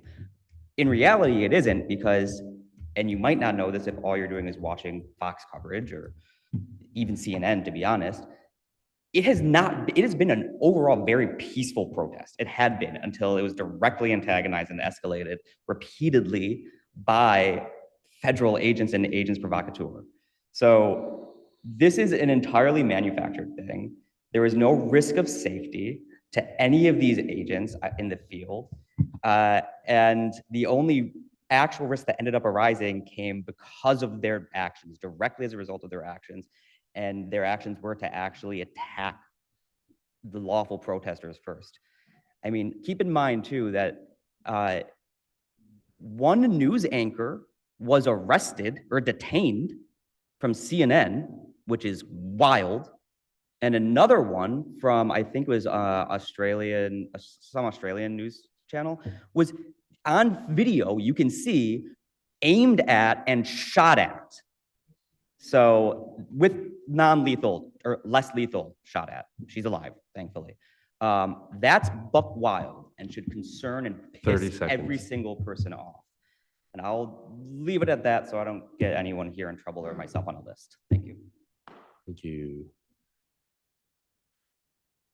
All right, we'll stay at the podium, seeing no hands on Zoom. Name and address for the record.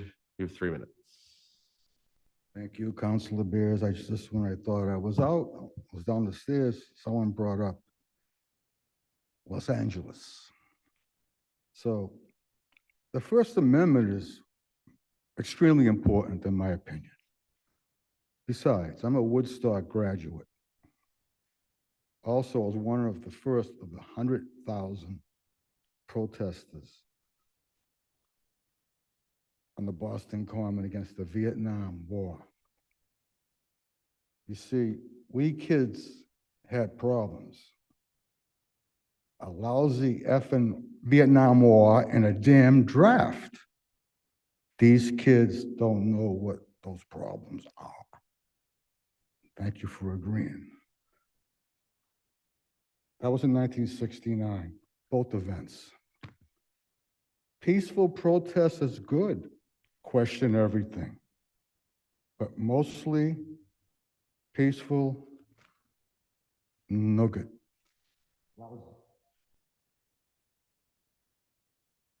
Thank you. Is there any more public comment on this resolution?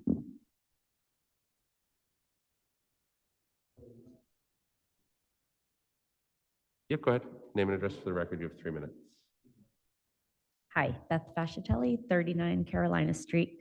I support the resolution. I do think it's important for municipalities across the country to put on record that they disagree with what the administration is doing and that it is illegal. I also think we need to introspect about, rather than just talk about the politics of this in a removed fashion, but talk about the impact on our personal lives. For me, I think this brings home 2 things. One is I've been to several protests in Boston over the last year with my children. I probably won't bring them anymore.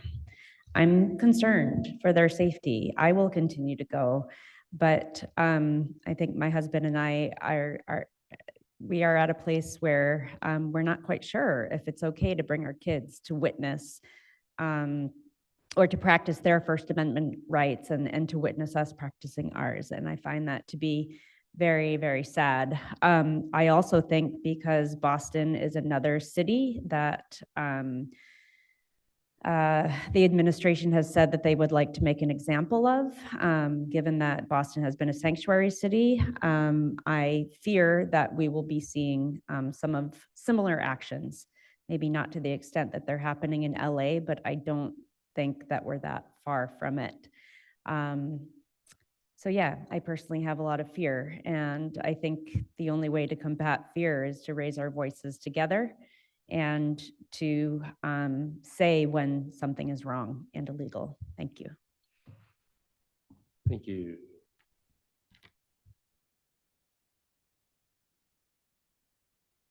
Anyone who hasn't talked yet want to talk on this item?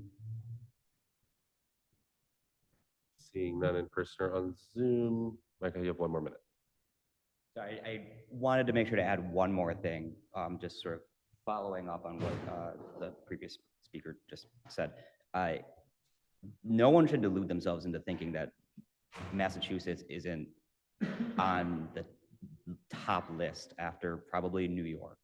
The US attorney, not even a month ago, I think, was whining and crying on X, Twitter, whatever, dumb nonsense, about how Massachusettsers were being too mean to federal agents, and they were being so mean. And that's on top of Tom Homan directing his legally indistinguishable from domestic terrorist force to target Boston. So yeah, Massachusetts is absolutely on the list of like the first handful of cities that are going to follow after LA if this isn't stopped and nipped in the bud. Thank you. Seeing no further public participation, is there a motion on the floor? On the motion to approve by Vice President Collins, seconded by Council Lozaro. All those in favor? Opposed? Motion passes. 25093. Be it resolved that the City Council discuss issues on Quincy Street, in particular regarding a large rat.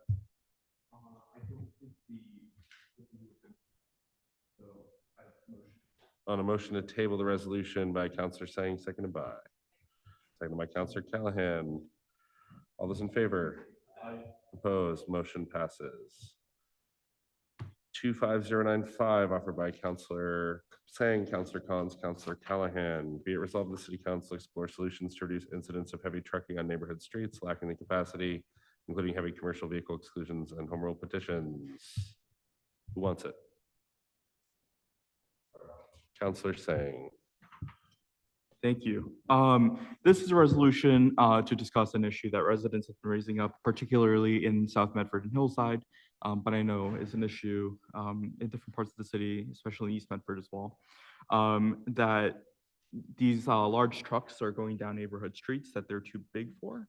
And not only are they causing traffic, oftentimes they're getting stuck, making turns in the streets as well. And that's, that creates even more knock-on effects.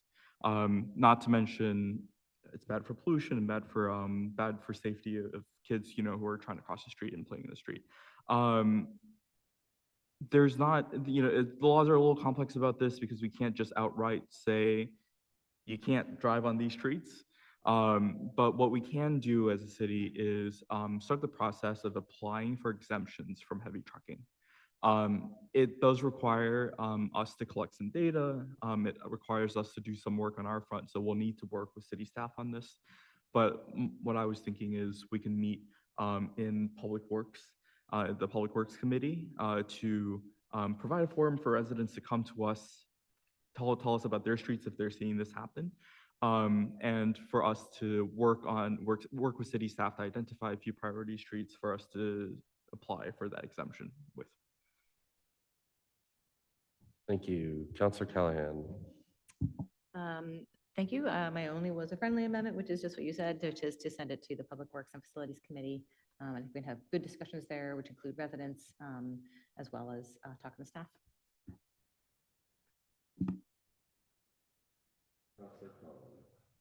Thank you.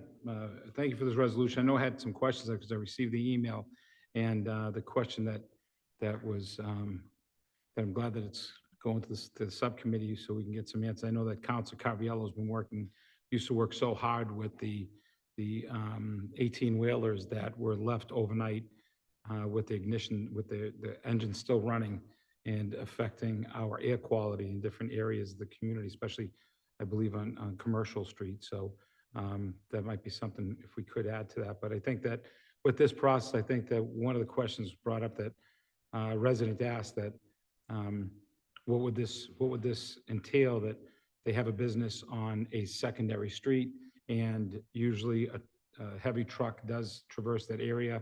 So it'd be interesting to see how that could be explained to those residents or those businesses. So I appreciate that, and I would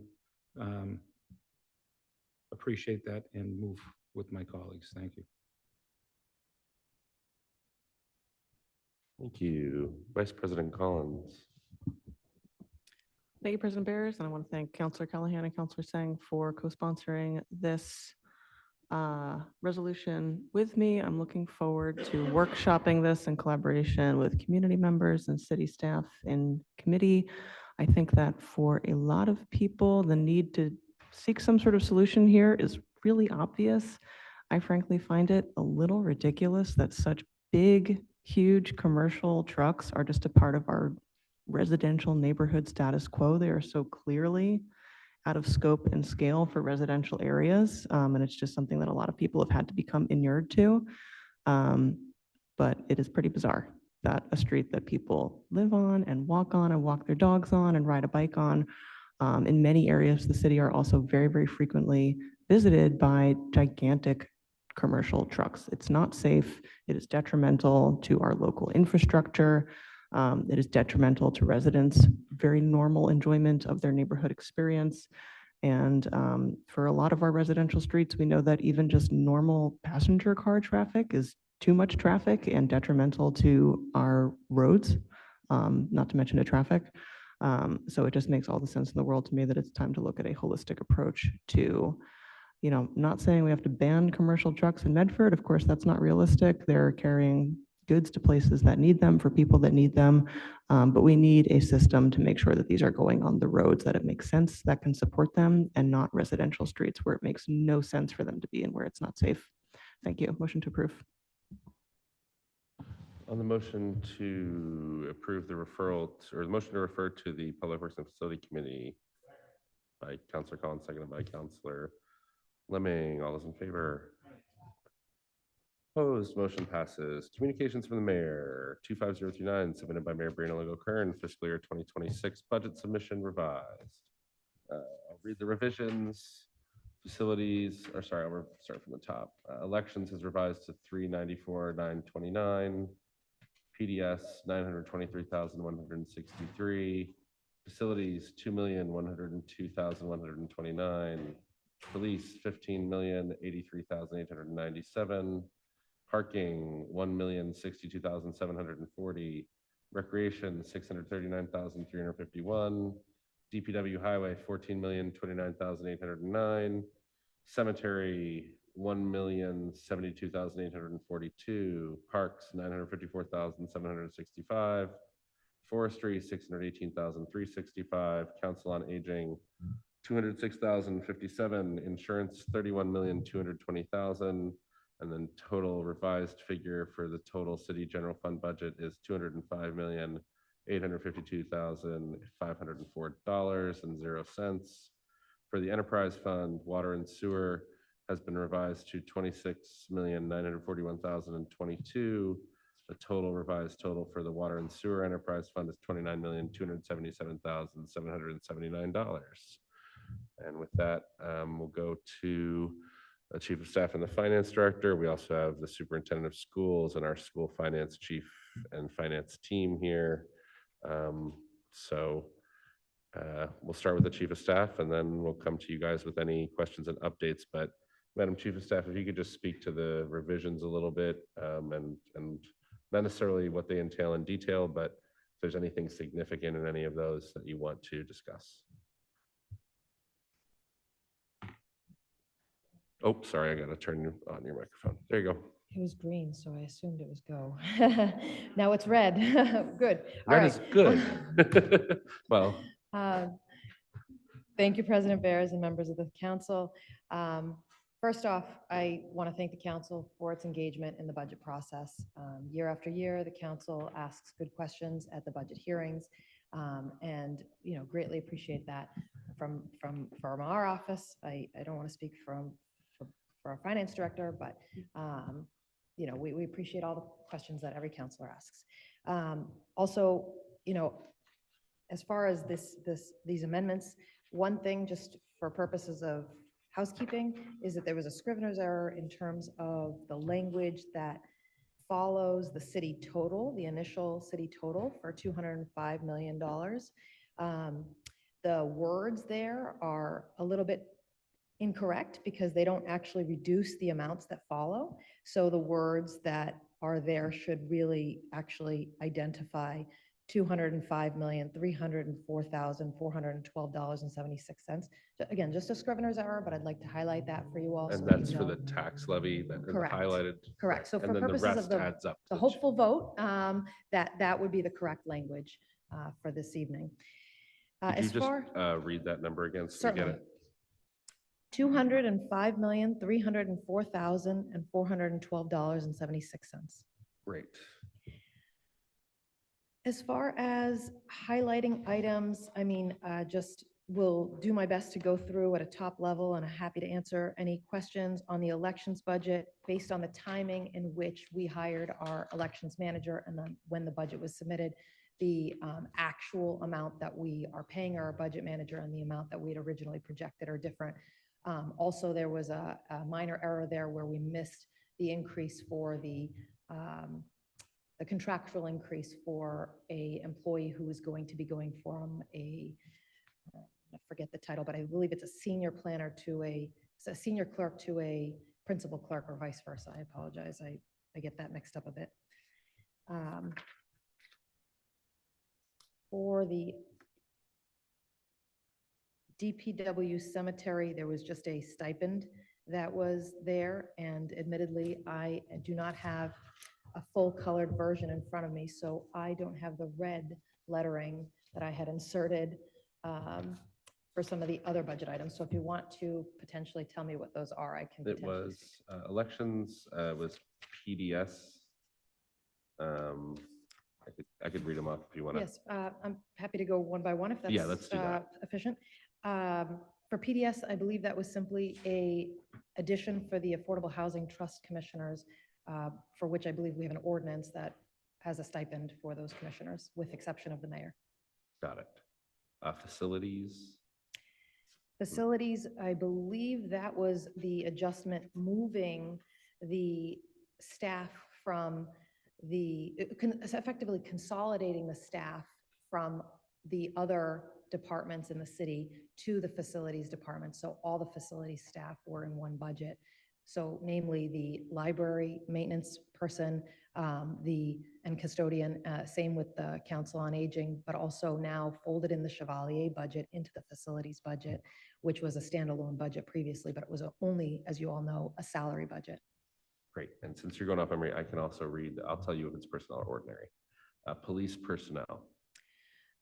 Police personnel, there was some adjustments that we made, if I'm not mistaken, downward, because there were some numbers that we were carrying over inadvertently. But I don't have that at the top of my mind on what exactly those are. I can find that information though. We had parking enforcement ordinary expenses. We did get some, we were effective, in the parking department, we were effectively trying to split off the payment of specific devices from the police department. These handheld devices that parking personnel use to enforce were effectively paid from the police department, and they were split off and put into the parking department. I'm just pulling up the original submission. I might be able to give you the difference in amount as well. Sure. We had recreation, 639, 351. That's personnel. It's down about $2,000.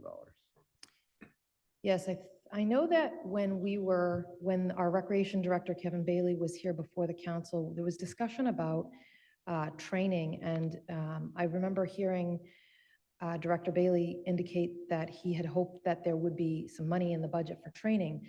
I took that back, and our interim budget manager and I analyzed that, and we looked, and we in fact were able to confirm that was there. I'm not immediately remembering what that $2,000 is, but I can look into that as well if there are questions. I know that we were able to effectively get everything that really Kevin was looking for in terms of that training amount. Got it. DPW highway increased 20,000 in personnel and 60,000 in ordinary.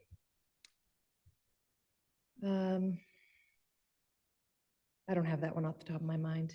All right. I know there were some other DPW ones, and Yeah, it looks like there were personnel adjustments, some slightly higher, some slightly Yeah, lower. 2,000 higher, 2,000 lower in cemetery, 10,000 lower in parks, 6,000 lower in forestry.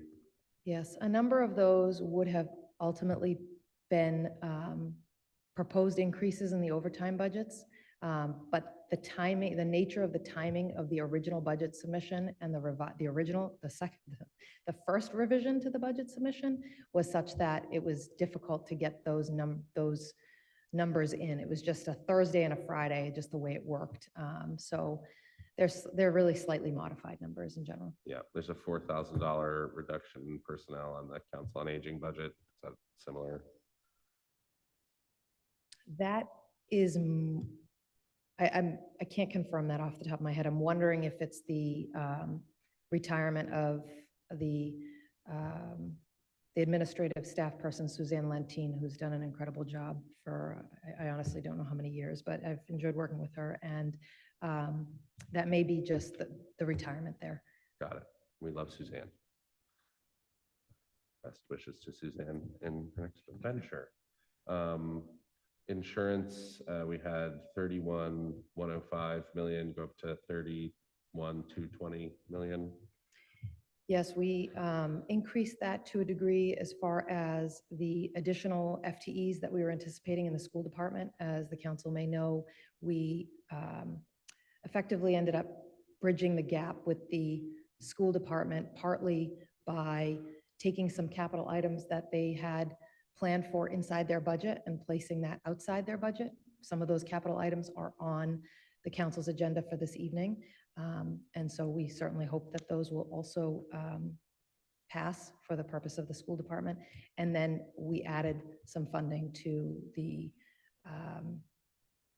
insurance budget to account for the additional FTEs. Got it. And just to confirm, this should read, and to meet the appropriations, the sum of $205,304,412.76 be raised and appropriated from the fiscal year 26 tax levy and other general revenues of the city. And then the transfers would stay the same, and that hits that 205,852,504 number. That's correct. Thank you. Great. Do you have questions for the administration on the revisions to the fiscal 25 budget? I see Councilor Scarpelli. Thank you. And thank you for presentation. Just a few questions. In the school department budget, is this with hopefully with the built-in increase for the paraprofessionals? I know that they're in negotiations right now. So do we have enough in there to sustain what they deserve? So I can't speak to the specifics, and I would certainly defer to the school department, but it's my understanding that paraprofessional increases are contained partially here, but also partially in in some mechanics that we need to complete over the course of the next, before June 30th, really. As the council knows, question 8 was a $4 million override that was passed by residents of the city. The school department expects to be able to use just shy of $2 million of that in this fiscal year. But given the timing of contract negotiations, they are looking to carry some of that money to ensure that they can actually implement. Okay, and that's what the director and the superintendent mentioned. Okay, yeah, perfect. and so that we hope, we anticipate, not hope, we plan for a paper to be forthcoming for 6/24, and that's great news. I Unfortunately don't see an increase in the fire line. I know that we cut two firefighters right now, but there's no movement there still. That's correct. We had to make a number of adjustments to the budget. We made some adjustments to the police department budget. We made adjustments to the fire department budget. As the council may recall, we had cut about 10 police personnel last year. We were looking to bring that number of uniformed officers to 112 to get closer to what the fire department numbers are in terms of uniformed personnel. But we're only able to add, really make a minor adjustment there. And so the two departments don't have similar staffing, but we can continue to try to make that happen. And I know that, did we get a figure yet on fixing the fire truck that we purchased from Lynn that's out of service? Is that something that's in this budget, or? I don't have that immediately, but I can certainly follow up with the fire chief on that to see what the status of that is since the last discussion. Okay, thank you. And I'd be remiss to keep asking, but is there anywhere in here that would, for transparency purposes, give us, I know that we can't have the figures of all of the settlements with suits or anything, lawsuits that the city had to pay out, but is there, where would there be a line item for that? Is that a separate account? Is it a private account that we don't see, that we just talk in executive session? Yes, so part of it is subject to executive session. Okay. Some of it is paid out. I think the council may recall it's April 29th. I just happened to be doing some administrative work on this matter recently, but at the April 29th meeting, the council did approve, I think 5 settlements. I don't remember the aggregate amount of them, maybe in the vicinity of, honestly, I don't want to quote it because I don't even remember the aggregate amount, but I recall there was 5 settlements, but it was out of free cash. Okay. Other times, it comes down to where the availability of funds are. So other times it has been out of the law department budget. But I don't have that immediately in front of me. All right, thank you. 2 other questions for the Chief of Staff and the Finance Director on the revised budget proposal. Vice President Collins.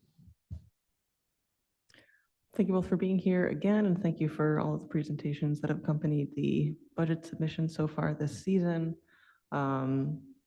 Really appreciate, as always, the thoroughness of the presentation, and really happy to see the attendant free cash papers on the agenda tonight. As I said a couple of weeks ago, those were, for me, a critical condition for casting a vote on the budget, was just making sure that the community got to see us making those free cash appropriations in tandem with the final vote on the budget.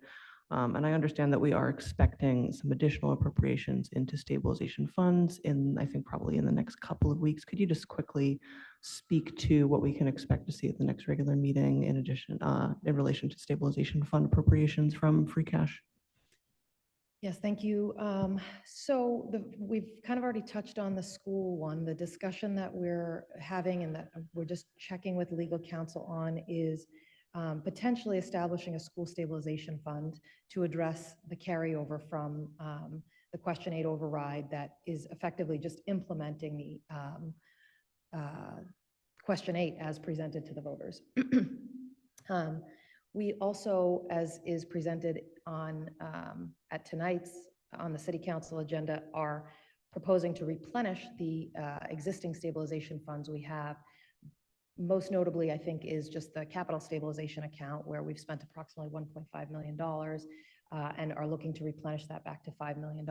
We spent a nominal amount of money out of the water and sewer capital stabilization fund, small $100,000, which we're also proposing to replenish back to $2 million. There's ongoing discussion as to further planning, and I'm happy to distribute a draft document that exists at this point in terms of the city's free cash outlook, and how that all kind of rolls into where we are today. And I'm gonna, if that would be okay, I will distribute this and then I will speak to it. Great, yeah. Can somebody grab that? Thanks.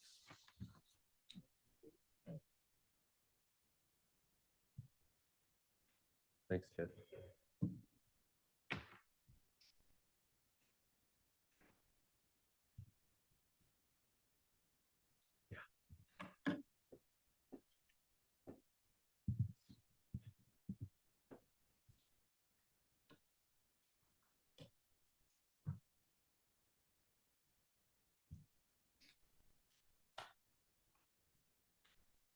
Thanks.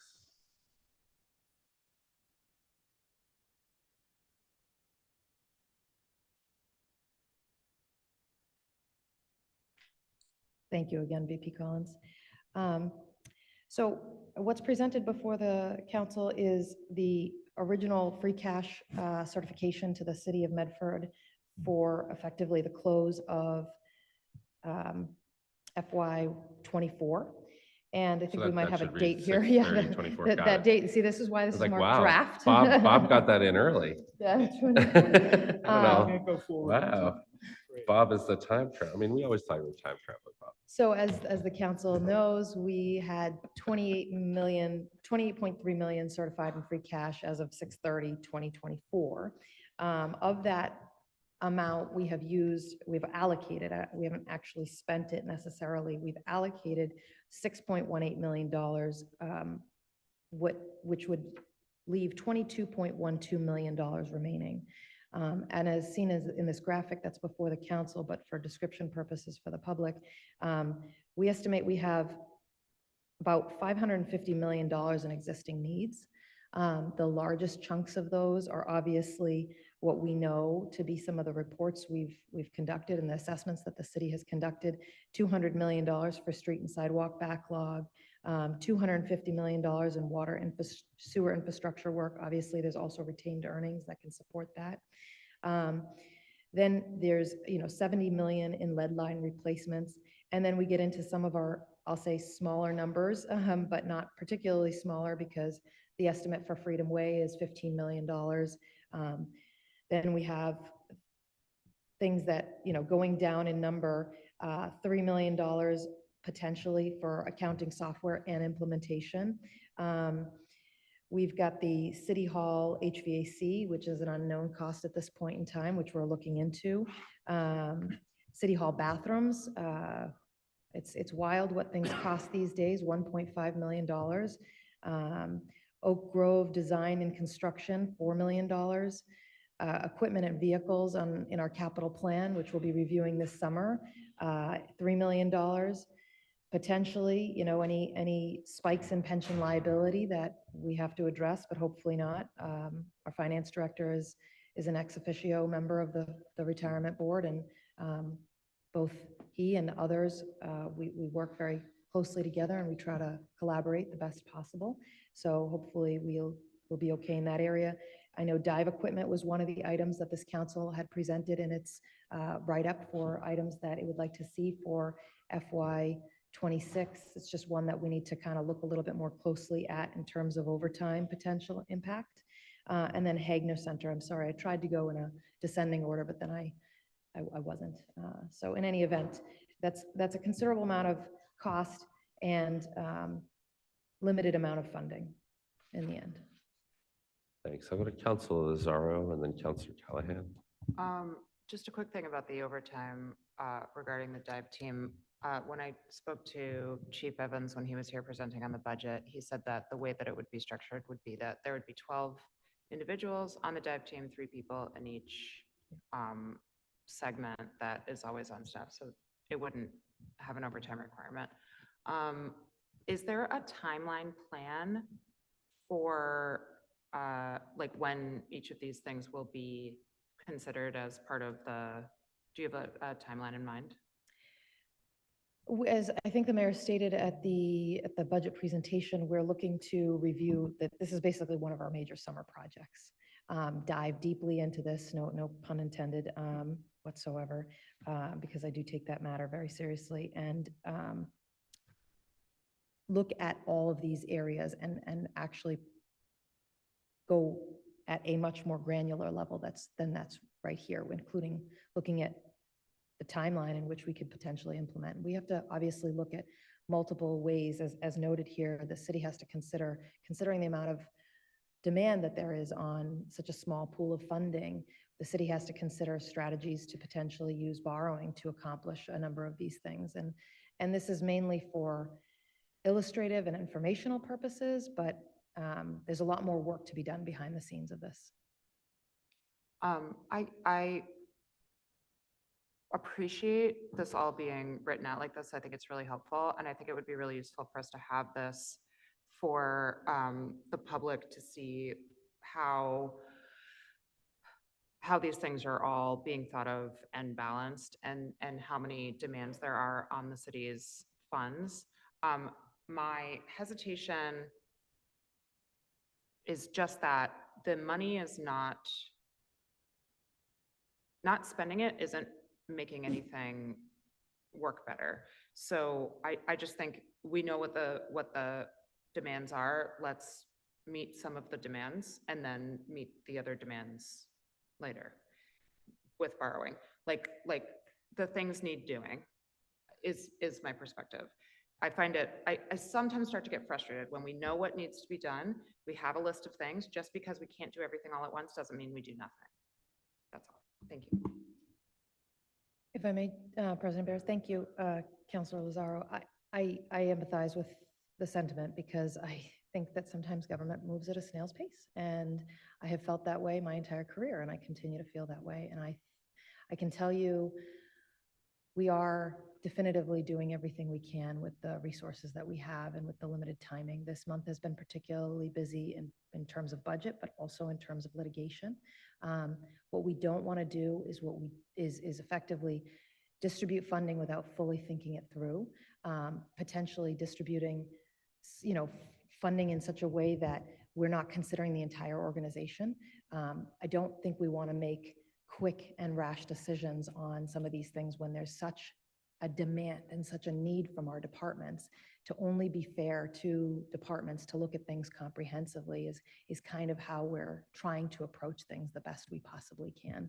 I can tell you that the vehicles themselves need its own kind of like capital requests for vehicles from departments, from police, fire, and DPW themselves need an analysis to make sure that we're getting the best we can for the city in terms of, should we consider alternatives to buying a new vehicle? And then of course the conversation as far as energy efficient or, technologies that are better for the city and better towards our zero waste and zero emissions goals.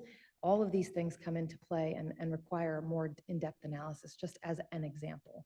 But there's a lot, and admittedly, when sometimes we push, and I think our department heads are doing so much good work, sometimes when we push, we get different information back that really, just like this body, that informs a better process rather than just accepting things as they come in and moving forward. We really need to analyze and be careful with our resources if we want to make sure that we don't use all of them before maybe another important thing that hasn't been fully baked yet comes to light. For instance, City Hall HVAC.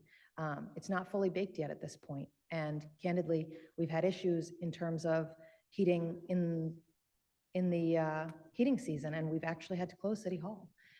We can't continue to do that, so we need to plan for that. But that one isn't something that has a full number to it yet. We need to have that information and be able to implement, and all of that requires a comprehensive review, in my opinion.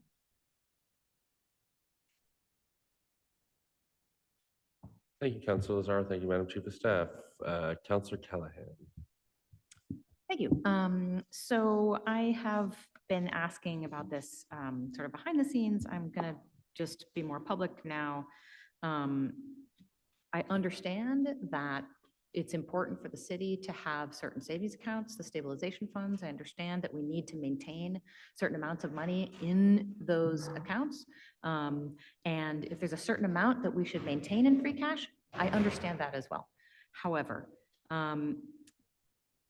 I believe that we should not be seeing more than $20 million in excess of those accounts just lying around not being used. And what I hope to see from the administration is, so this basically says, well, there's $550 million in existing needs. Like, wow, it's so much more. I don't want to see the $550 million in needs that we have. I want to understand how much of free cash needs to be maintained, because it is a smart move to maintain it, because that is what we need in order to keep our bond rating good and all of that. And I want to have an idea of how we're going to spend the rest of the money. I mean, we had $28 million a year ago. We can't continue to put more money into, I completely get it. We need to have, there's a certain percentage of your budget that you have to have as free cash at the end of every year. And I completely approve of conservative budgeting so that we do every year have some free cash, like coming back into that free cash. We can't just not spend it, because the way that certain things work, like our roads and other maintenance projects, the longer you allow them to become more and more dilapidated, then it costs 50 times as much to repair. We can't just let this money sit there. And so that, I think, is what Councilor Lazaro was trying to say, that like the money isn't doing anything and there are things more important that it could be doing and it should be doing. So what I would like to see is, I get it if some of this free cash should remain as in stabilization funds or even in the free cash account. If there are reasons why those should remain there, I understand. But I think we shouldn't be taking, I mean, since I've gotten on the council, it's a year and a half, we don't have a plan for the tens of millions of dollars in free cash that we have. We need to have a plan so that money can be used in a way that is smart and means that in the future we have to spend less money, right? Those are things like roads in particular. I just find it hard to believe that letting $20+ million in free cash sit around is better for the city than spending that money, for example, on roads. And I also understand that if we're going to be spending on roads, if we're going to increase our spending on roads, then we have to hire more engineers. Like, these things can't happen immediately. I get that. But to see this a year later, that there isn't a plan, that to me seems overdue. And I would love to, I would actually love to hear from you. And I thought this was what Councilor Lazar was asking for when she said timeline. What I would like is not just a timeline for like when we're spending the money. I'd like a timeline for when can we see the thing I just described? When can we see that the administration has a plan for how much of this $22.12 million remaining is going to be reserved? Because I understand that, and there may be unknown expenses, there may be other things.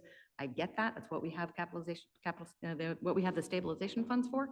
But I want to know timeline. Are we, by the end of the summer, will we have an understanding of how this $22 million is going to be spent? Like, what is the timeline for us seeing a plan for free cash, including one for reserving some of it as savings? Thank you, President Bears. I think that's a fair timeline, end of the summer. I can tell you based on what our plans are, as the mayor has stated, just kind of repeating a little bit, but we're going to be doing a comprehensive review over the capital plan over the summer. We have, the backlog is so significant that it's next to impossible to catch up on, but we are trying to deploy multiple different strategies to solve that. ARPA was a strategy that was used to solve that. There was a lot of funding that was allocated to infrastructure through ARPA in general.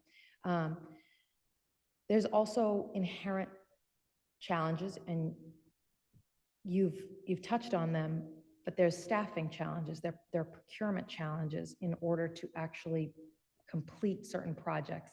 And I have seen, and I'm not saying that this is the case for Medford, because I haven't seen it here so much, but I have seen communities that allocate funding, but the funding sits and work doesn't get done because the resources don't exist. So that's part of the calculus when we look at where is funding going to go. It has to be able to be implemented. Otherwise, it's really not a very thoughtful or comprehensive approach to capital planning. There was one other item I wanted to touch on, and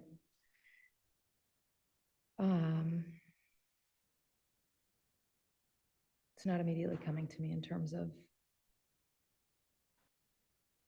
of my answer, but I understand where the councils or where the members of the council who've spoken on this by now are coming from, and I would like to see us get to meet that timeline as well. Thank you. Just to be clear, like, yes, staffing is absolutely, I completely understand that those are issues, but you can't start staffing if you don't have a plan. So the having of a plan, I think, is the thing that I'm looking for the timeline on. So I appreciate that you think that, the end of the summer is when we'll be able to see that. Thank you. Thank you, Councilor Sang. Thank you. And to add to what you just said, I think it's hard to review a plan or hard to, talk to voters when we don't know exactly what that plan is. And I think that's part of, I think you articulated the frustration decently well, but I think we're in a very unique position now where we've been fighting so long when it comes to recurring funds and making sure those are stable. And I think we all have ideas about things that we want to see more recurring staff for, right? But I think we can basically agree that the recurring side of the equation, thanks to the voters, pretty stable. But I think now we're talking about the one-time expenses that we want to see in the city, these projects that I think all of our residents realize that have been building up. And so I'm looking forward to the end of the summer when we can sit down together and review that plan. I think all we're asking for, right, is for us to follow the state's guidance on how much free cash we should be having, and to make a noticeable dent into this 550 million number. And to see that plan, and once we have that plan, we'll be better able and better positioned to ask, I think, some pretty important questions. I think you make a really interesting point with the staffing, and I think that's important. But it's hard for us to contribute ideas or to rethink the staffing question when we don't completely know what those concerns are. And I think it just helps us have an open conversation when we have that plan. So very much, I would look forward to that. And I had questions, but I think maybe at this point, these are just more considerations as for things that I think the city council would like to see in that plan. But I think we would be curious as to what types of projects, if you hold off, would cost so much more in the future, and what we see costs increasing the most in, what types of categories we see that in. So that would help us guide, us understanding why this order of projects and explaining that to voters.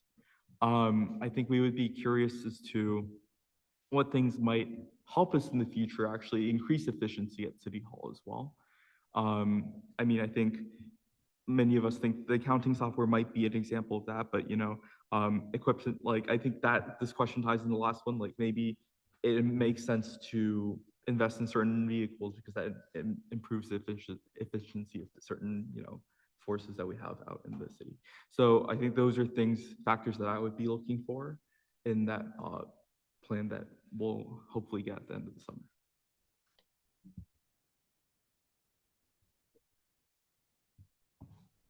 Vice President Collins, then Councilor Kelly.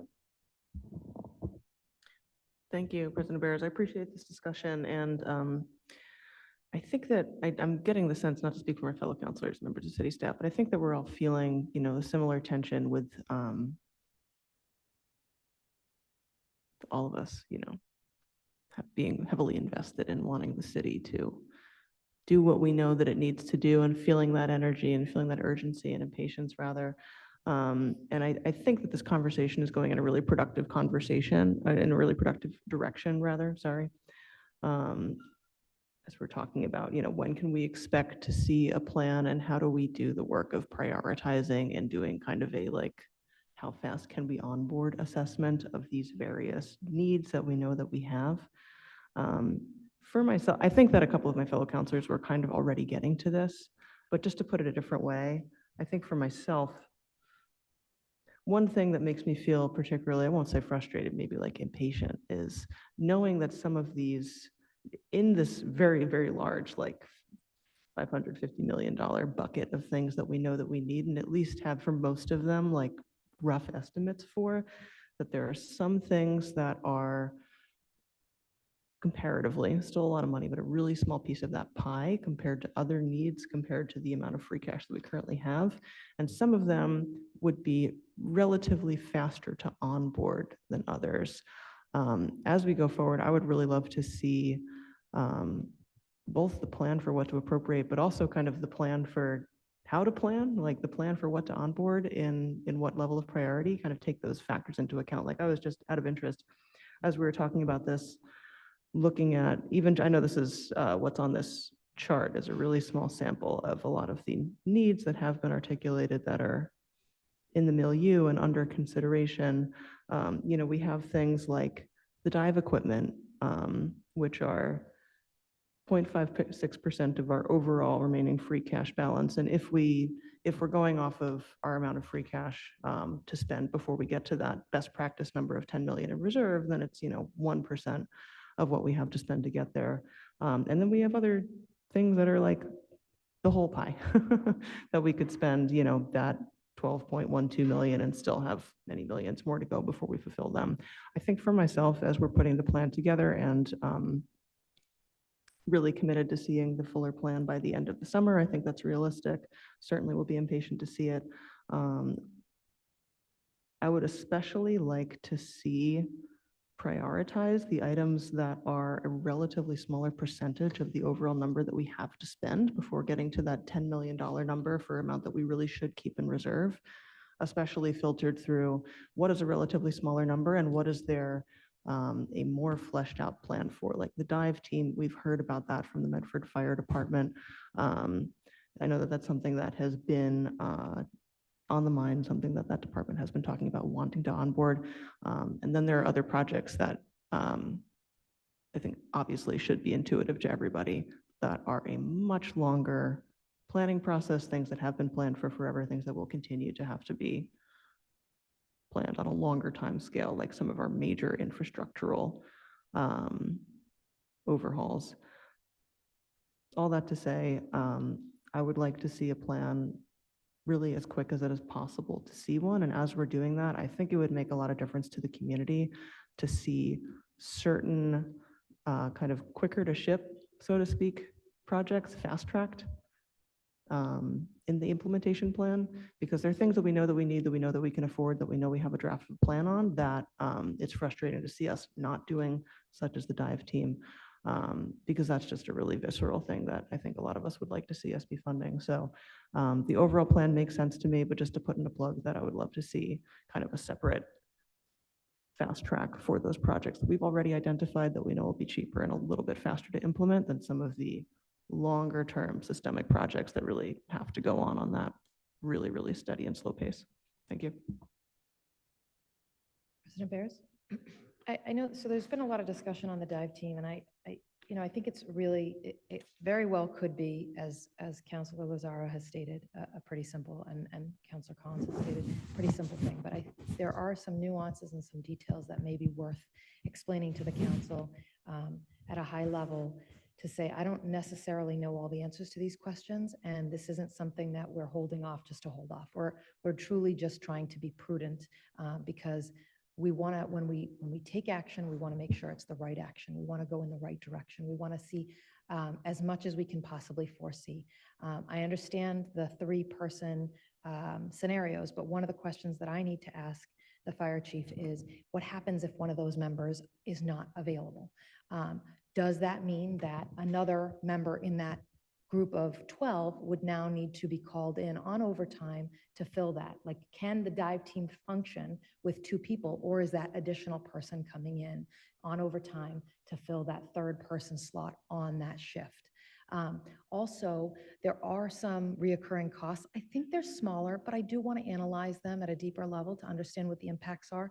As the council knows, for FY27, we're projecting major increases to the fiscal budget. The council has heard this before, but for the purposes of the public, we obviously have our pension liability. We're very close to a fully paid off pension, which pension liability, not a pension, because that's probably never going to happen. It's not realistic. But long story short, for the public, you put an extra amount of money into an account that accrues interest that actually helps support the cost of the pension into the long term. It's a state mandate. We're required to do it by 2040. We are projecting to be able to do it by 2033, thanks to the Medford Retirement Board. And in the latter years of that pension liability, the number goes up much faster than it does in other years. And it is a significant increase year by year. I know the pension board has a meeting, a retirement meeting at the end of this month that Finance Director Dickinson has briefed us on and can speak to more in depth if the council would like. We also have the waste contract, which is increasing. We also have insurances, which are increasing year after year at an untenable rate that we're seeing across the Commonwealth. We have the HVAC school bond that we anticipate will come on in FY27 with a roaring roughly $1.4 million, which through this council's support, we have been able to tamp down to that number, because otherwise it was projected to be in the $1.8 million range, if my memory is correct. So, depending upon interest, thank you, because we don't have a crystal ball, but we try to do our best. So there's a lot that goes into all of this, and I think the more important part is we need to have some in-depth conversations with our department heads who are proposing capital improvements and really chase out any threads that need to be chased out. Thank you. Thank you. Counselor Callahan.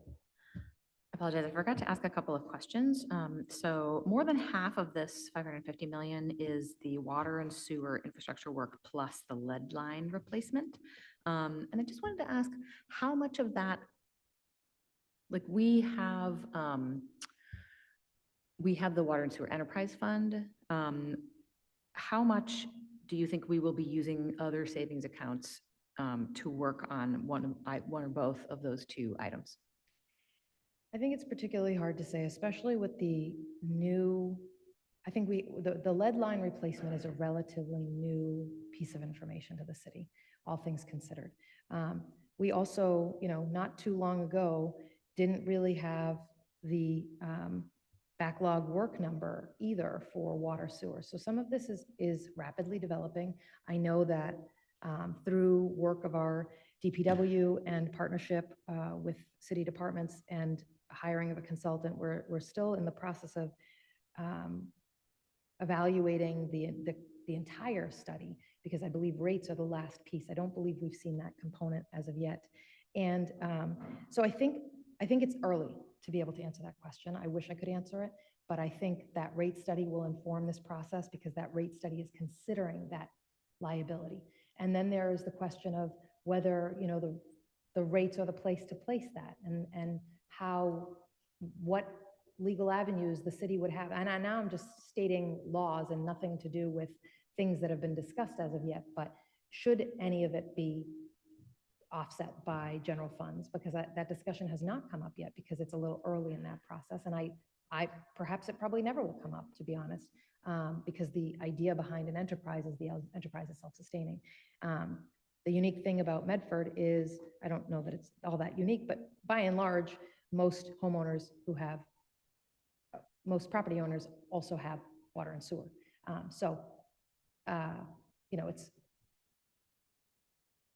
There are legal avenues that can be considered, but I anticipate it's somewhat of a tomato thing, and it probably just needs to be burdened by the enterprise. That's really premature commentary from me, and it's not to suggest anything other than it's early. So if I may, it's entirely possible that we might dip into free cash or some other sort of savings account for that, but it's also quite likely that we may not, because the rates might pay for it. And that includes both the lead lines as well as the water and sewer infrastructure. President Bears, through you, speaking for myself, as to, the way I would look at it from my lens, based on my experience and training, yes, I think that that's an accurate description, but I can't speak for the city at this point when I say that, because it's too early. I just want to note one thing, which is that there was also a historical practice of using water and sewer enterprise fund retained earnings to keep the rates down and not to invest in the capital needs of the system. And that is one of the things that has driven us. I don't know how much is related to that versus how much is related to the fact that the water and sewer infrastructure is 100 to 220 years old, probably a lot more on the latter, but there was a lot of use of retained earnings to keep rates low. And so when we're seeing, I'm guessing the rate study is going to say there's going to need to be a significant increase in rates to address the fact that all the water mains are collapsed, well, in serious condition. Yeah, one of those facts is that the rates have kind of been artificially capped lower because of that practice.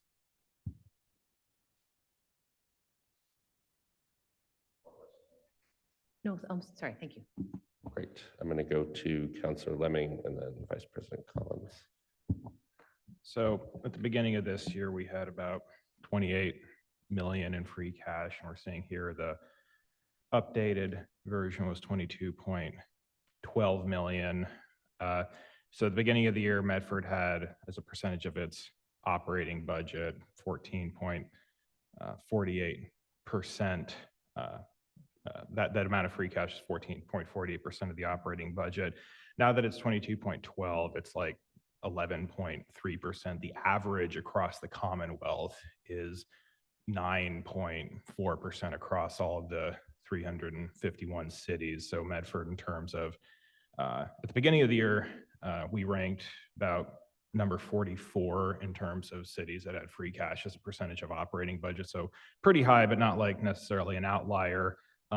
Right now, considering the $22.12 million that we have remaining, we could spend about 3.7 million right off the bat and be right at the average of the other cities in the Commonwealth as of this year. So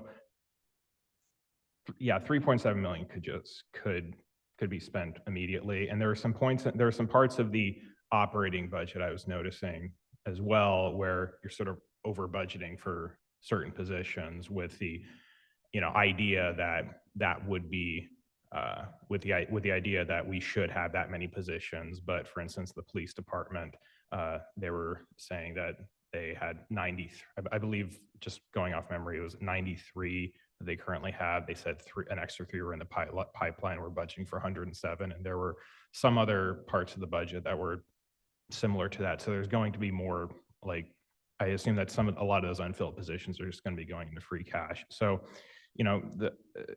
getting us down to that average, like an extra $4 or $5 million a year, it's not going to, I don't think it's necessarily going to solve every one of the city's problems. What I personally like to see it spent on is areas where we know that it will lead to some sort of growth in the city. I do appreciate what I see on the next paper, which is some of those funding for some of those studies that I mentioned, which would at least allow the city to put out like starting bids on some of those. But echoing what some of my colleagues have said, Medford does have a lot of needs right now, and I do appreciate any areas that you could identify where we could sort of like fund those, and that would like lead to like excessive growth in the future, which is like kind of the parts that I've been trying to focus on during this term in terms of things like updating our linkage fees, which would lead to a lot more money in the future. Again, I keep talking about this TDM study, which is, I would say, partially funded on this next paper. But those are, speaking as one counselor, I do like to see areas where we're spending free cash, which do promise pretty substantial growth in the future. So those parts are very appreciated. That's all I have to say. Thank you. I'm going to take the liberty to say President Bears through you to Councillor Lemming, or Councillor Collins through you. Yes, if that's okay. Yeah, thank you. Councillor Lemming, if you could just clarify for my understanding for future purposes, because I really think I think it's, based on what I'm hearing from the council today, I do think it's entirely possible to have a conversation and put papers before this council to address some of the needs that we're talking about this summer. But just when you refer to growth, are you talking about monetary growth, or are you talking about like infrastructure, improvements in that context as to growth?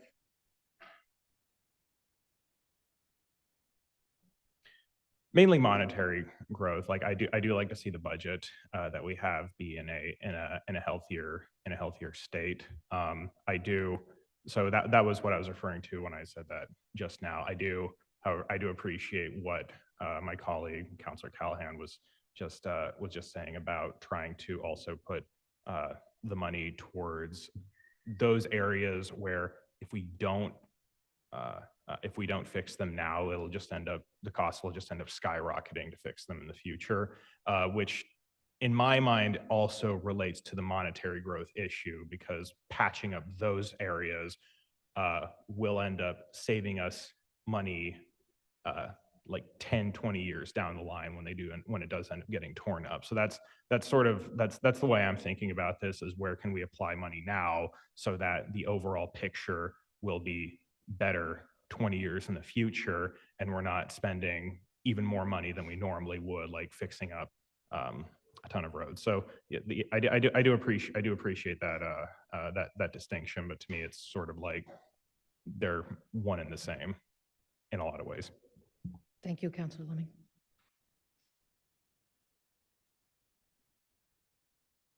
I just had a super quick follow-up to Councilor Lemming's point. I just want to make sure when you're looking at that 28.3 million from last year and the 22.12 million this year and comparing it to other cities, in comparison to other cities, are you taking their total amount of savings? Because this 22.12 million does not include the stabilization funds. And if you add those stabilization funds to the 22.12 million, then I believe we're actually over the 28.3 million that we had a year ago. So this may be more than the 14% that we were a year ago, and it might be that we have more to spend to be in line with other cities.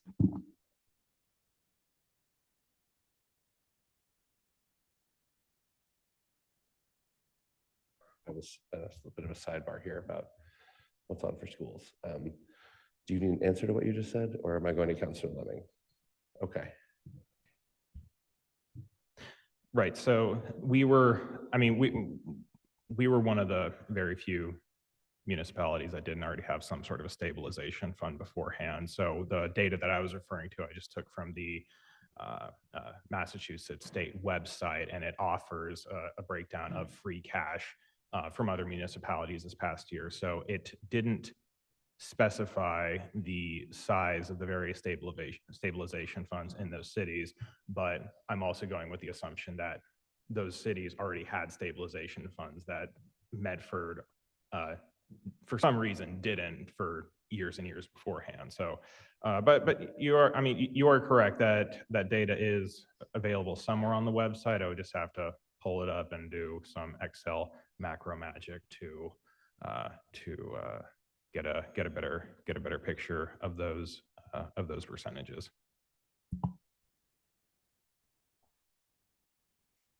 One other thing that if I may add, is one of the discussions that we've been having with the leadership of this council is,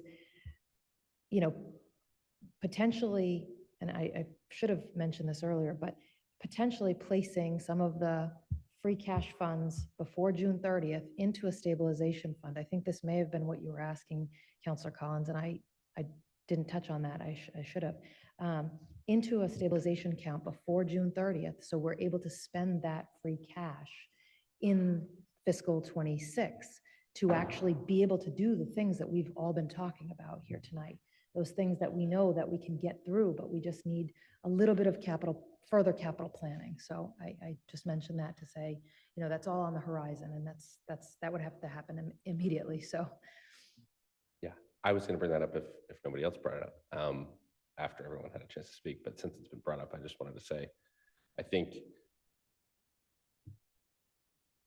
getting our most bang for the buck is really important here, and I appreciate like the diligence in that. I don't think spending 15 of the 22 million on Freedom Way would be like the most responsible decision for us to do, right? We could probably do it, but it probably isn't the best thing to do. I also think, though, that the point is well taken about the plan and the timeline. And I think there's one thing, which is like we're taking a deep dive look at the capital plan and the CIP and how that translates to free cash. We know that the order of magnitude of need is so much more significant than the available funding.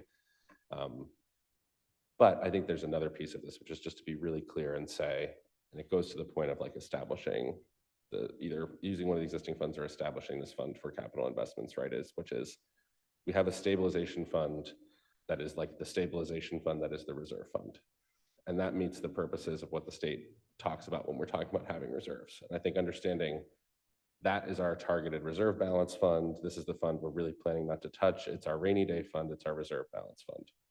We have a capital stabilization fund, and that's like if a roof falls down. Right now we're using it more for the ad hoc stuff, right? But I think it really is more of we're keeping this reserve. We have the reserve fund.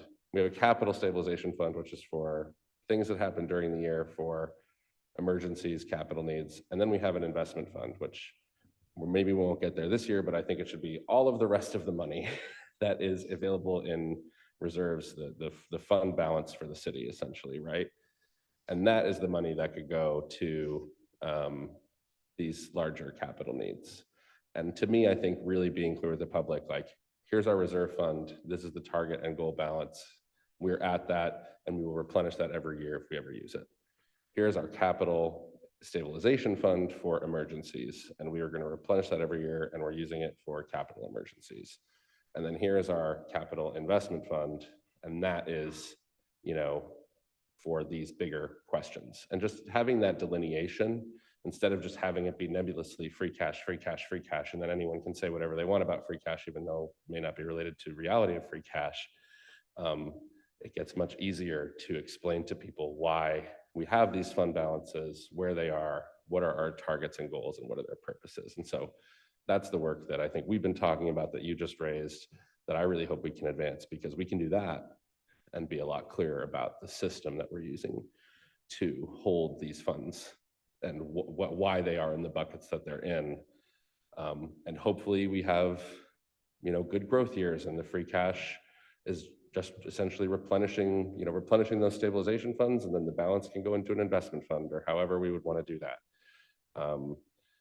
And then there's that other question of what are our needs and how do we get our most bang for the buck using that investment fund, you know, piece to fund our things. And my understanding is that regardless of what bucket it's interest accruing. So, you know, that piece gets to live too. And there'll be carryover, and we're not, you know, I'm not of the mind of saying just because we have 500 million in need, we should spend all 22 million next year.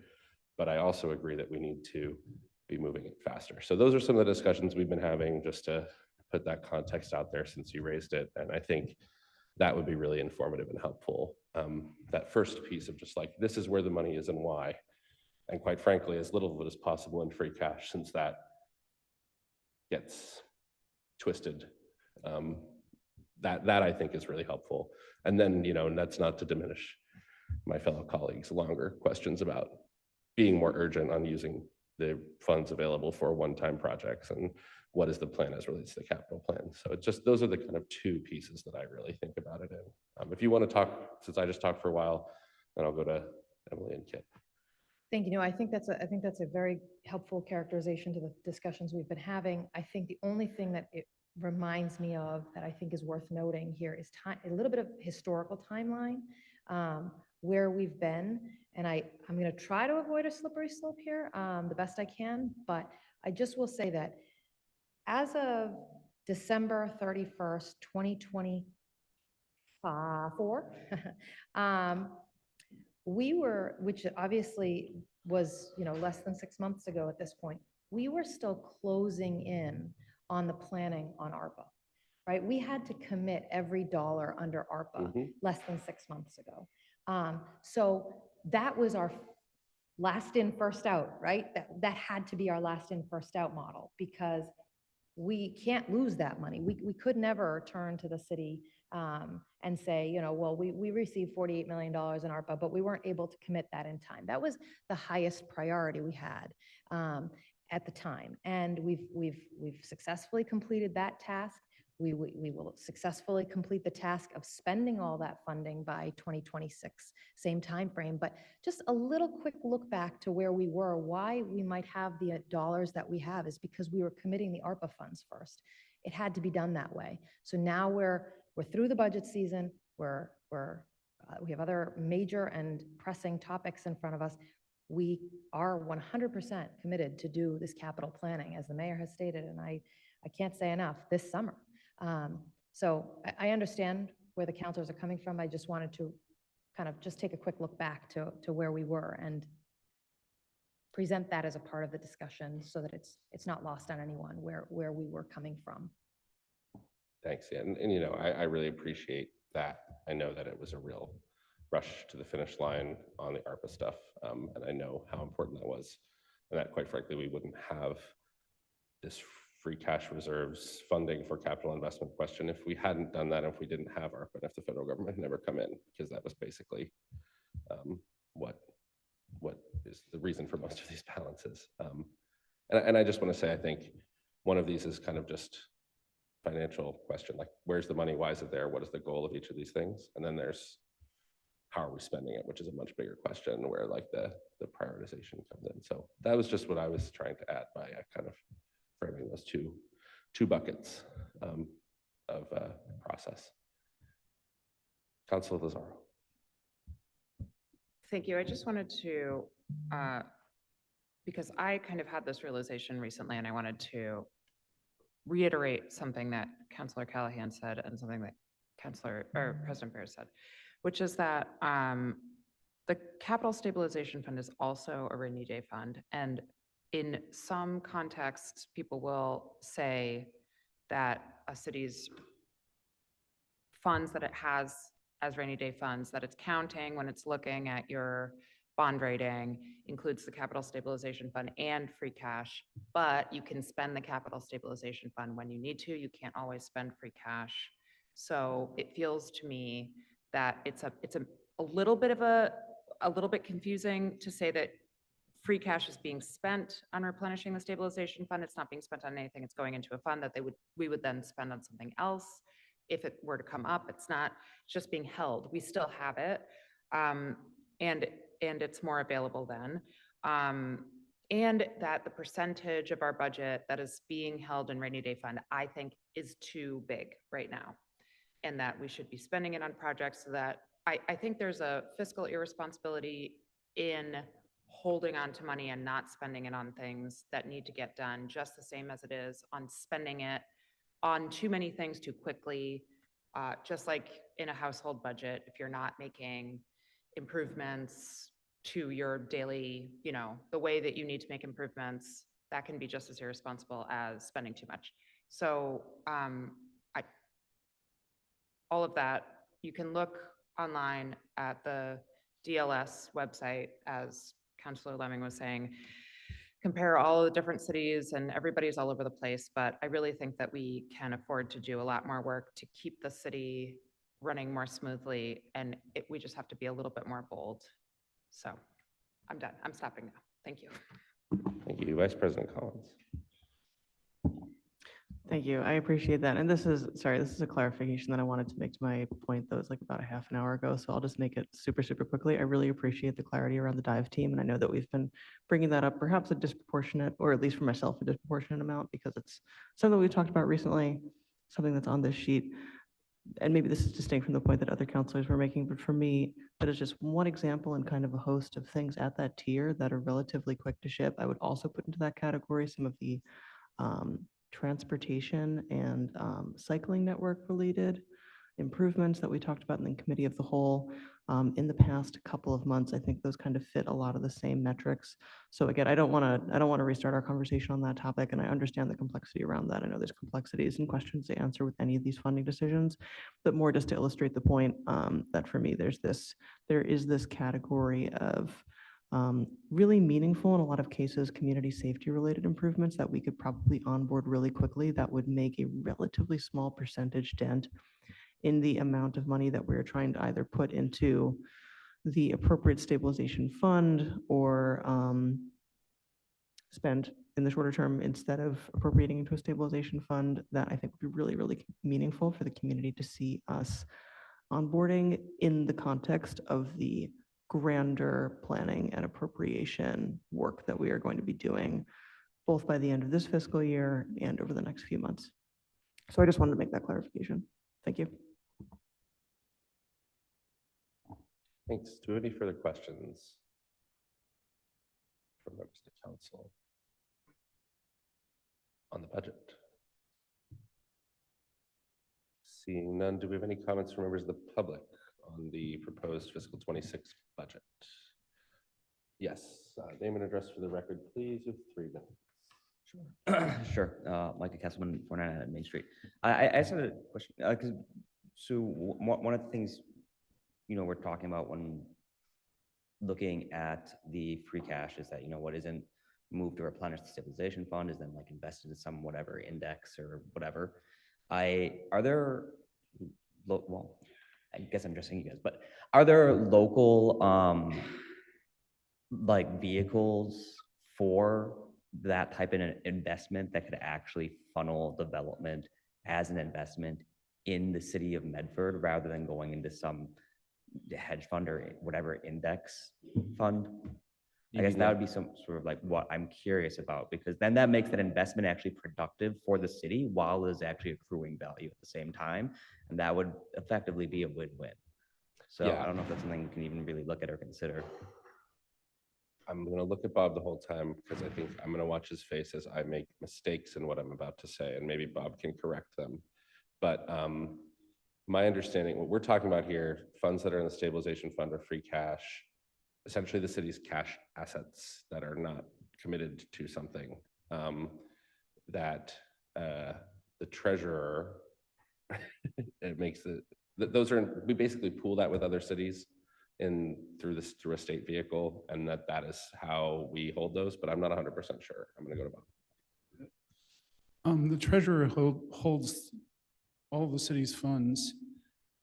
They're cut up according to Mass General Law. So the city has trust funds, for instance, that are managed in a trust vehicle.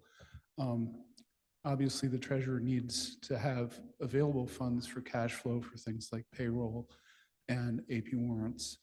The bulk of the money, she's enjoined by law about how she can actually invest it, but a good portion of it is in an MMDT account, which is, I believe, what you were talking about. It's a state account. They're all interest bearing. Mass Municipal Depositors Trust, is that right? Hmm? The MMDT, Mass Municipal Depositors Trust, is that the acronym? I can never remember. It's the MMDT. Yeah. Obviously, the treasurer tries to make sure that she has enough cash flow to meet the city's ongoing obligations, and the rest of it is invested in, you know, the highest interest account she can get. So yes, the city makes money. I think this year we're on target to make about $1.5 million in interest just on the general fund's cash reserves. That's been declining over the years as we've gradually spent all of the ARPA money. So it's included in all our projections for revenue for the recap. And I think what Mike is asking is, you know, could the city invest those cash reserves in some sort of local bank that funds local businesses or something? Is that what you're asking? Yeah, basically, because it seems to me, I mean, get into like a long discussion about like financial systems and whatever. But I mean, that money it's just sitting there in some sort of like index fund or whatever, accruing interest. That has nothing to do with our city. It's sort of generalized to like state spending, maybe probably just whatever on the market. But if there was a way to route those investments into like a purely local focused thing, I mean, then those would actually be productive, even as they were accruing value. They would also be assisting the development of the city to further accrue, you know, increase our tax base. So like that's like that was really my question, is like, is there any way to localize those investment vehicles so that they're actually doing like a 2-for-1 sort of thing? Does that make sense? Vaguely, at least. Go ahead, Bob. Through you, we'd have to make sure that we were in compliance with Mass General Law, obviously, and I would say that I believe a good amount of it is invested in Brookline Bank, and right over there. That's where I believe a lot of the day-to-day cash that the city uses is sequestered. Yeah. I honestly, we'd have to talk to the legal department to figure out exactly what would need to be done to formalize that type of investment vehicle, I guess, is what I'd say. I'm not sure.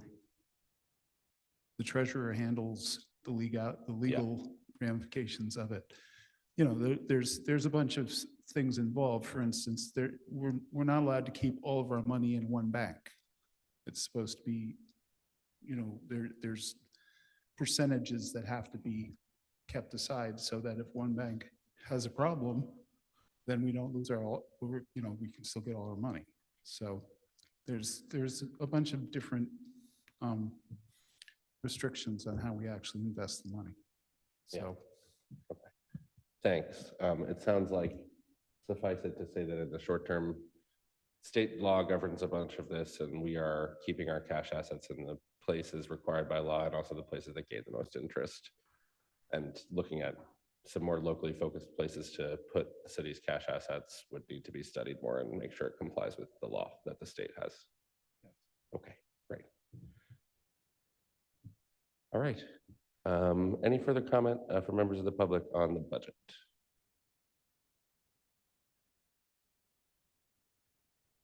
Seeing none, any last comments from members of the council on the budget? Vice President Collins. Pending any further comments from my fellow councilors, members of the public, I would make a motion to approve the fiscal year 2026 budget submission as amended by the mayor. Great.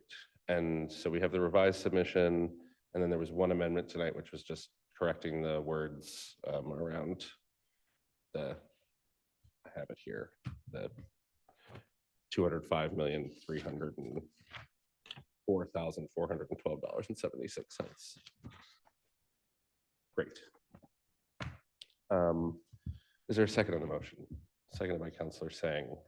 I just want to thank the administration and our department heads and members of the council and members of the public. This is our second time around with the budget ordinance, and I know it was a lot of work to pass the ordinance, and I think we're seeing some of the fruits of that. We are here on June 10th on what is, I think, our 9th or 10th meeting on the budget. I have a colleague in Somerville. They're just starting department head budget presentations tonight. So, and to be honest, my first few years on the council, that is where we were too. We got a budget in early June. We frantically rushed and with night meetings and marathon 4 to 8 to 12-hour Saturday session, which I don't think is really best practice, to get through our budget hearings and budget meetings, and then come down to the wire of, is the budget going to pass? Are we going to have to schedule a special meeting? And are we going to get it done by June 30th? And what does a 1/12 budget look like? And those were the days. So I just want to note that the process, I think, starting a lot earlier, being collaborative, engaging the council early in the process, working closely together with the administration, with our finance director, our chief of staff, the mayor, the whole finance team, that we really are, again, as I said before, seeing the fruits of that collaborative process to create that ordinance, and in a way that I think brings a lot more stability and consistency and as much certainty as you can ever have in municipal budgeting to the process. And so I just wanted to thank everyone for their involvement in that. Thank our colleagues on the school committee for the work that they do as well with their process, which has also in recent years started moving much earlier. And I think it also gives a lot of opportunity for public engagement as well. So I'm really heartened that we are where we are, that our budget process is the way that it is, and that it is working so well. I think it's really a testament to the collaboration between this council and the city administration. And I'm glad it's an ordinance, and hopefully they'll keep following it for a long time after all of us are not here doing it, because it feels a lot better than sitting here on June 28th and at 2 a.m. That was some fun times, y'all. So with that, we have a motion from Vice President Collins to approve, seconded by Councilor Sang, the fiscal year 2026 budget submission revision as amended. Mr. Clerk, please call the roll. Council Callahan. Vice President Collins. Council Lazaro. Council Lemming. Council Scarpelli. Council Sang.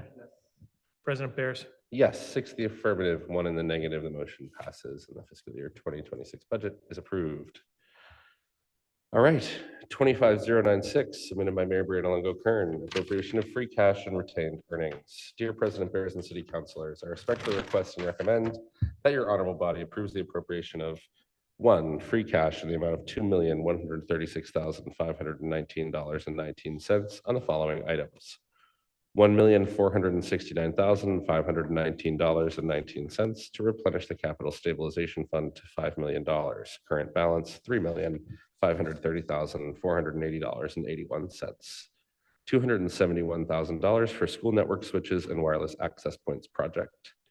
$216,000 for school mini split replacement project. $100,000 for Nexus studies for inclusionary zoning, linkage fees, and transportation demand management, and $80,000 for supplementary tree planting funding. The balance of free cash before this vote is $22,160,443.13. 2, retained earnings from the water sewer enterprise in the amount of $462,000.00 on the following items. $100,000 to replenish the water sewer capital stabilization fund to $2 million. Current balance, $1,900,000.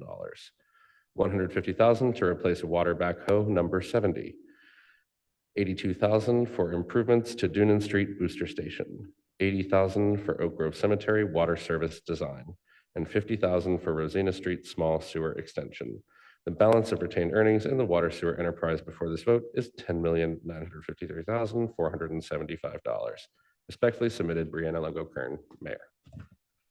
Madam Chief of Staff.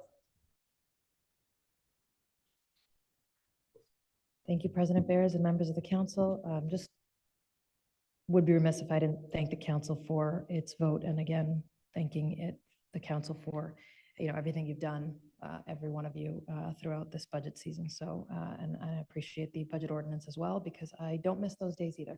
So thank you for everything. On this paper regarding free cash and retained earnings, we've talked about a number of these already.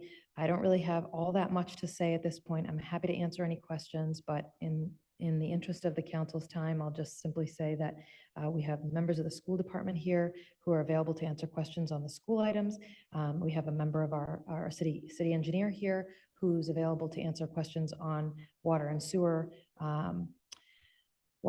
items, as well as some combination of our city engineer and myself in terms of the supplementary tree planting, because I'm not certain that the DPW commissioner will be able to make it. He too is in a traffic commission meeting, and we were told that it was expected to be long, but I'm not sure where it stands as of right now. Oh, it's done. Okay. So, if there's a pressing need, we may be able to get our DPW commissioner as well. So that's my briefest version.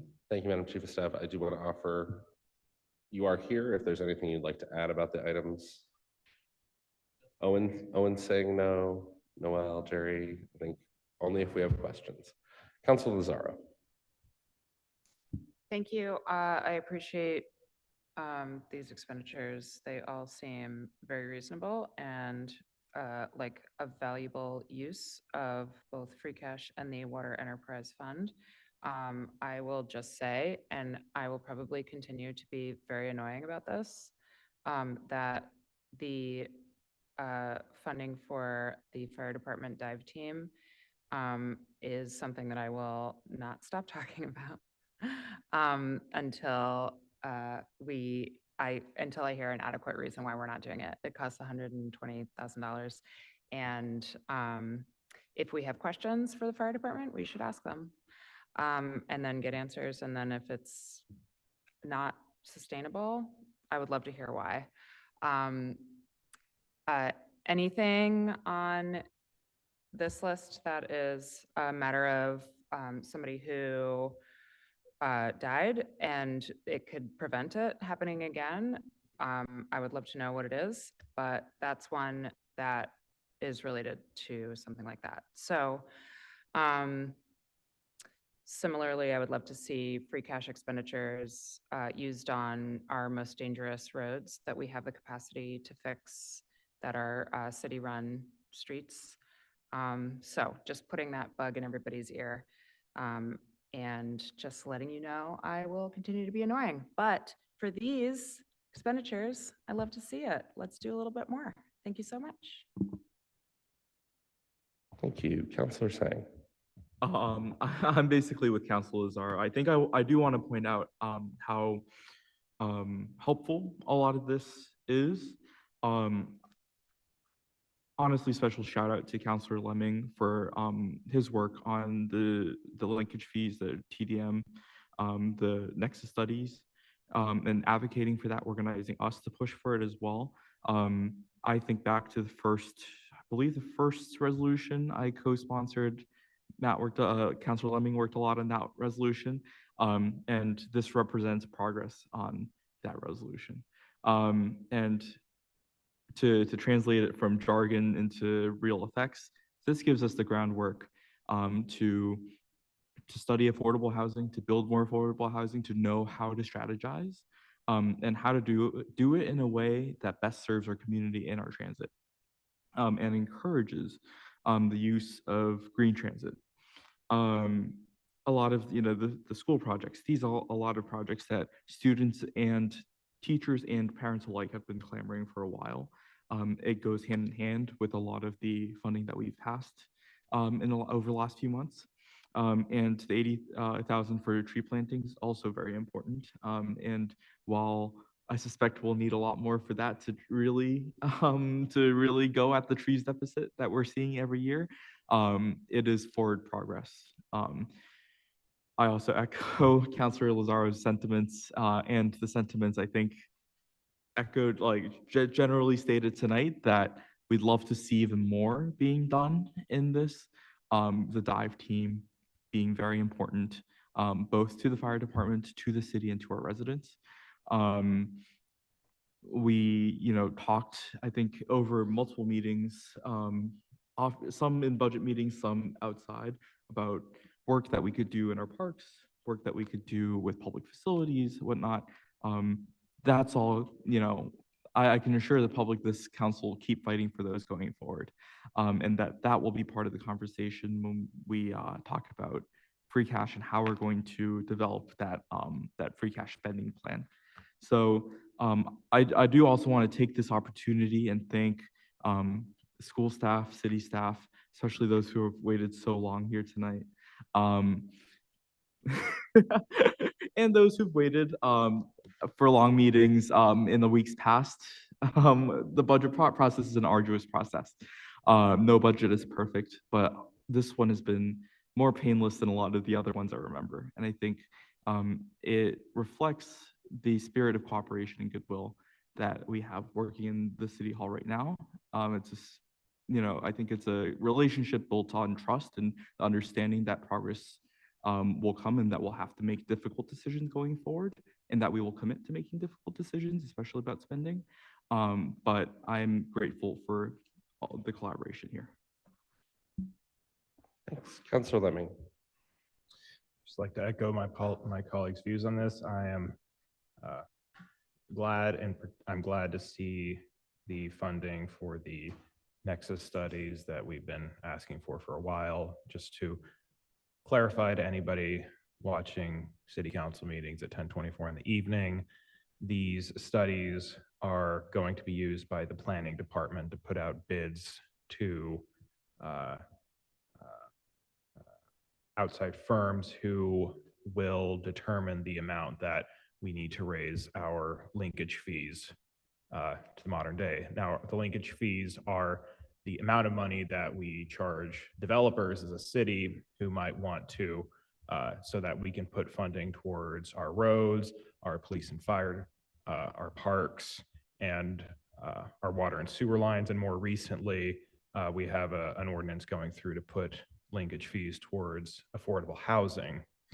Now, these amounts have not been updated since the 1990s, so they've basically been eaten by inflation this whole time, even though it was the responsibility of the city to update these every 3 years. It's just we got in the habit of not doing that ever since they were first instituted. So this is a area where the city is just hemorrhaging money, and this very small investment is a way to stop doing that. They will allow us to figure out how much we should be charging these developers, because so far we really haven't been doing that. The other part of this is the transportation demand management study, which will allow the city to essentially integrate with the Mystic Valley TMA to create incentives for local developers to put money towards things like buses, to allow more local transportation within Medford, as well as a number of other benefits that being included in those regional developer networks will bring to the city. $100,000 may not necessarily be enough to fund all of these studies, but it will allow the planning office to start putting out bids in order to get that back. And so we might be put in a position where we'll have to approve more funding for them in the future, depending on what prices they get back from consultants. But in any case, I'd like to thank the city for putting this in front of us. And that's all I have to say. Thank you, Councilor Lemming. I got two quick questions, one for Owen, one for our schools team. Owen, and if you could come to the podium. What is the Oak Grove Cemetery water service design? What are we designing? That is basically upgrading the 2-inch line that's like really old to like a 6-inch line. There's some hydrants in there, and then upgrading the system throughout there. It's about 400 linear feet. Great. And then the booster station at Dunan Street, is that just to get water up the hill? Yeah. Okay, great. Okay. And Noel and Jerry, just, it's probably a yes/no question, so sorry to make you stand up for it, but both of these items, the network switches and wireless access, are these both, is the mini split thing about the heat in the network rooms? Yes. Okay, and then how much is the network switches and wireless access points? That's a little different?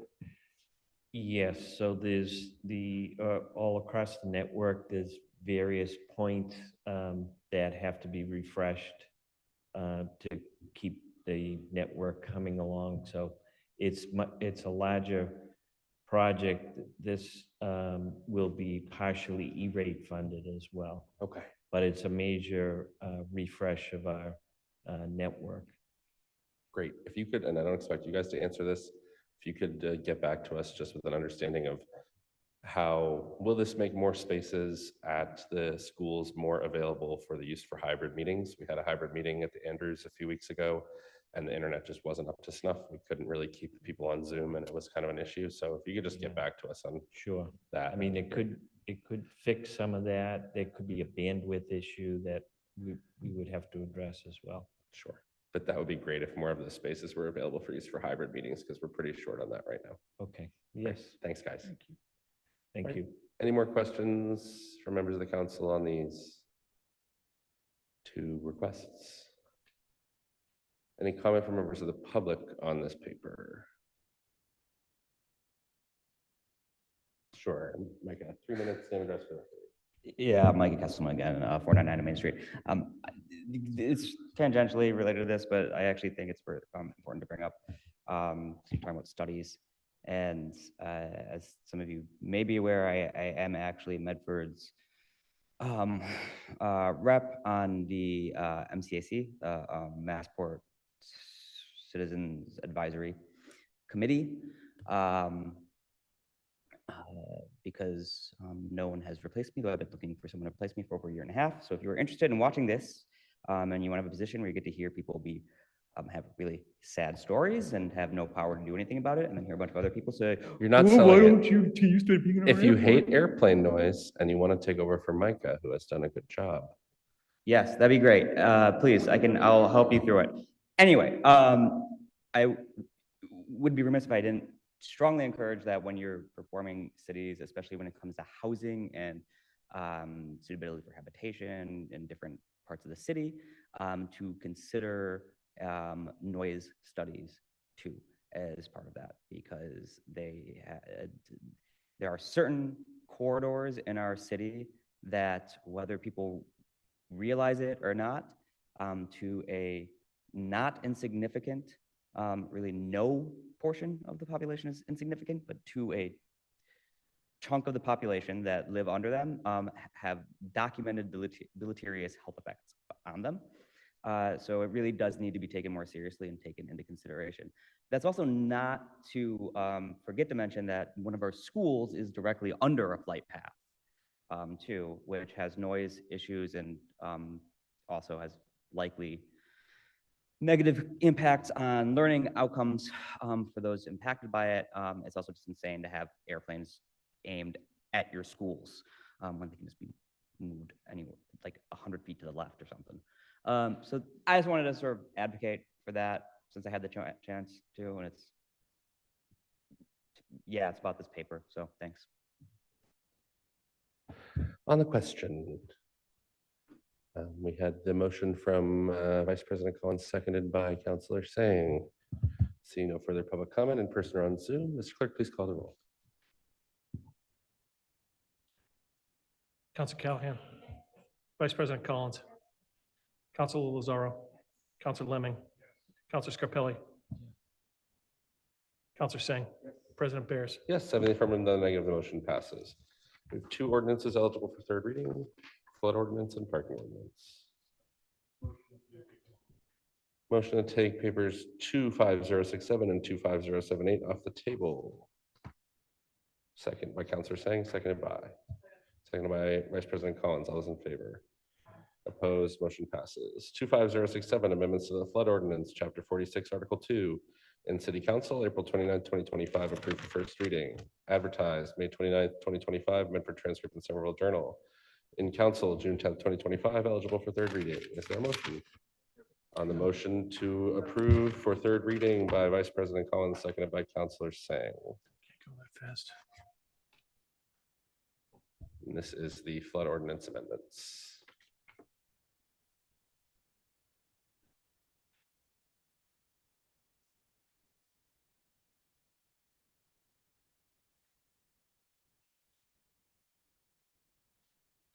Mr. Clerk? And that's 067, yes. Yes, 067, yes. Mr. Clerk, please call the roll. Counselor Callahan? Vice President Collins?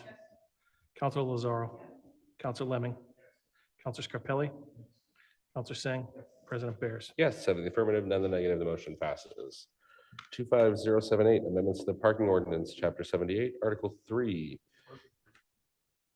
Motion by Counselor Singh to approve for third reading, seconded by Counselor Callahan.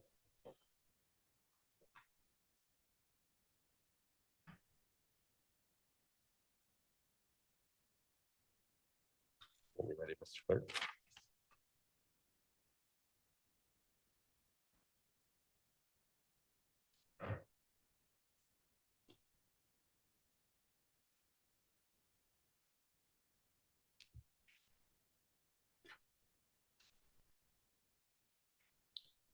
Counselor Callahan? Vice President Collins? Counselor Lazaro? Counselor Lemming? Counselor Scarpelli? Counselor Singh? President Bears? Yes, 6 in the affirmative, 1 in the negative, the motion passes and the ordinance is ordained. Public participation. To participate outside of Zoom, email ahurtubise@menford-ma.gov. Do we have any further public participation? Okay. Just for the record, 3 minutes. Micah Hesselman, 499 Main Street. This is one of the things I wanted to stay for. So I've been thinking a lot about this issue of the policing in Medford, obviously. So I think that there's some things that need to be understood too by the council, is that cops aren't legal experts. They don't know the metes and bounds of the laws, nor the authority that is granted or denied them. Like, they are told it, but they're not lawyers. They're not scholars. They're cops. They do their job. They try to do their job. Like, that's what they are there to do. So like, I really encourage to not have blind deference to a police officer's statement that we're not legally allowed to do something. They have no basis for that more often than not. The other thing I really want people to hear is that, you know, a big part of this is because our municipal police force, like most municipal police forces, take a large amount of money from federal grants. Their federal funding is a big portion of how they finance themselves. And that is why there is so much deference and tiptoeing and pussyfooting about what they can and can't do when it comes to federal enforcement. But they're not like the federal government isn't the only one that can challenge the validity of a federal grant. So I have said this elsewhere, but I think, you know, if necessary, the threat of challenging federal grant money from the city is a valid way to get an uncooperative agency to cooperate. It's a last resort and it sucks, but it's something to consider and think about. And I'll just leave it at that. So that's my public comment. Thank you. Any further discussion, either in person or on Zoom for public participation? Seeing none in the chambers and no hands on Zoom, is there a motion on the floor? On the motion to adjourn by Counselor Callahan, seconded by Counselor Lazaro. All those in favor? Opposed? Motion passes and the meeting is adjourned. Thank you.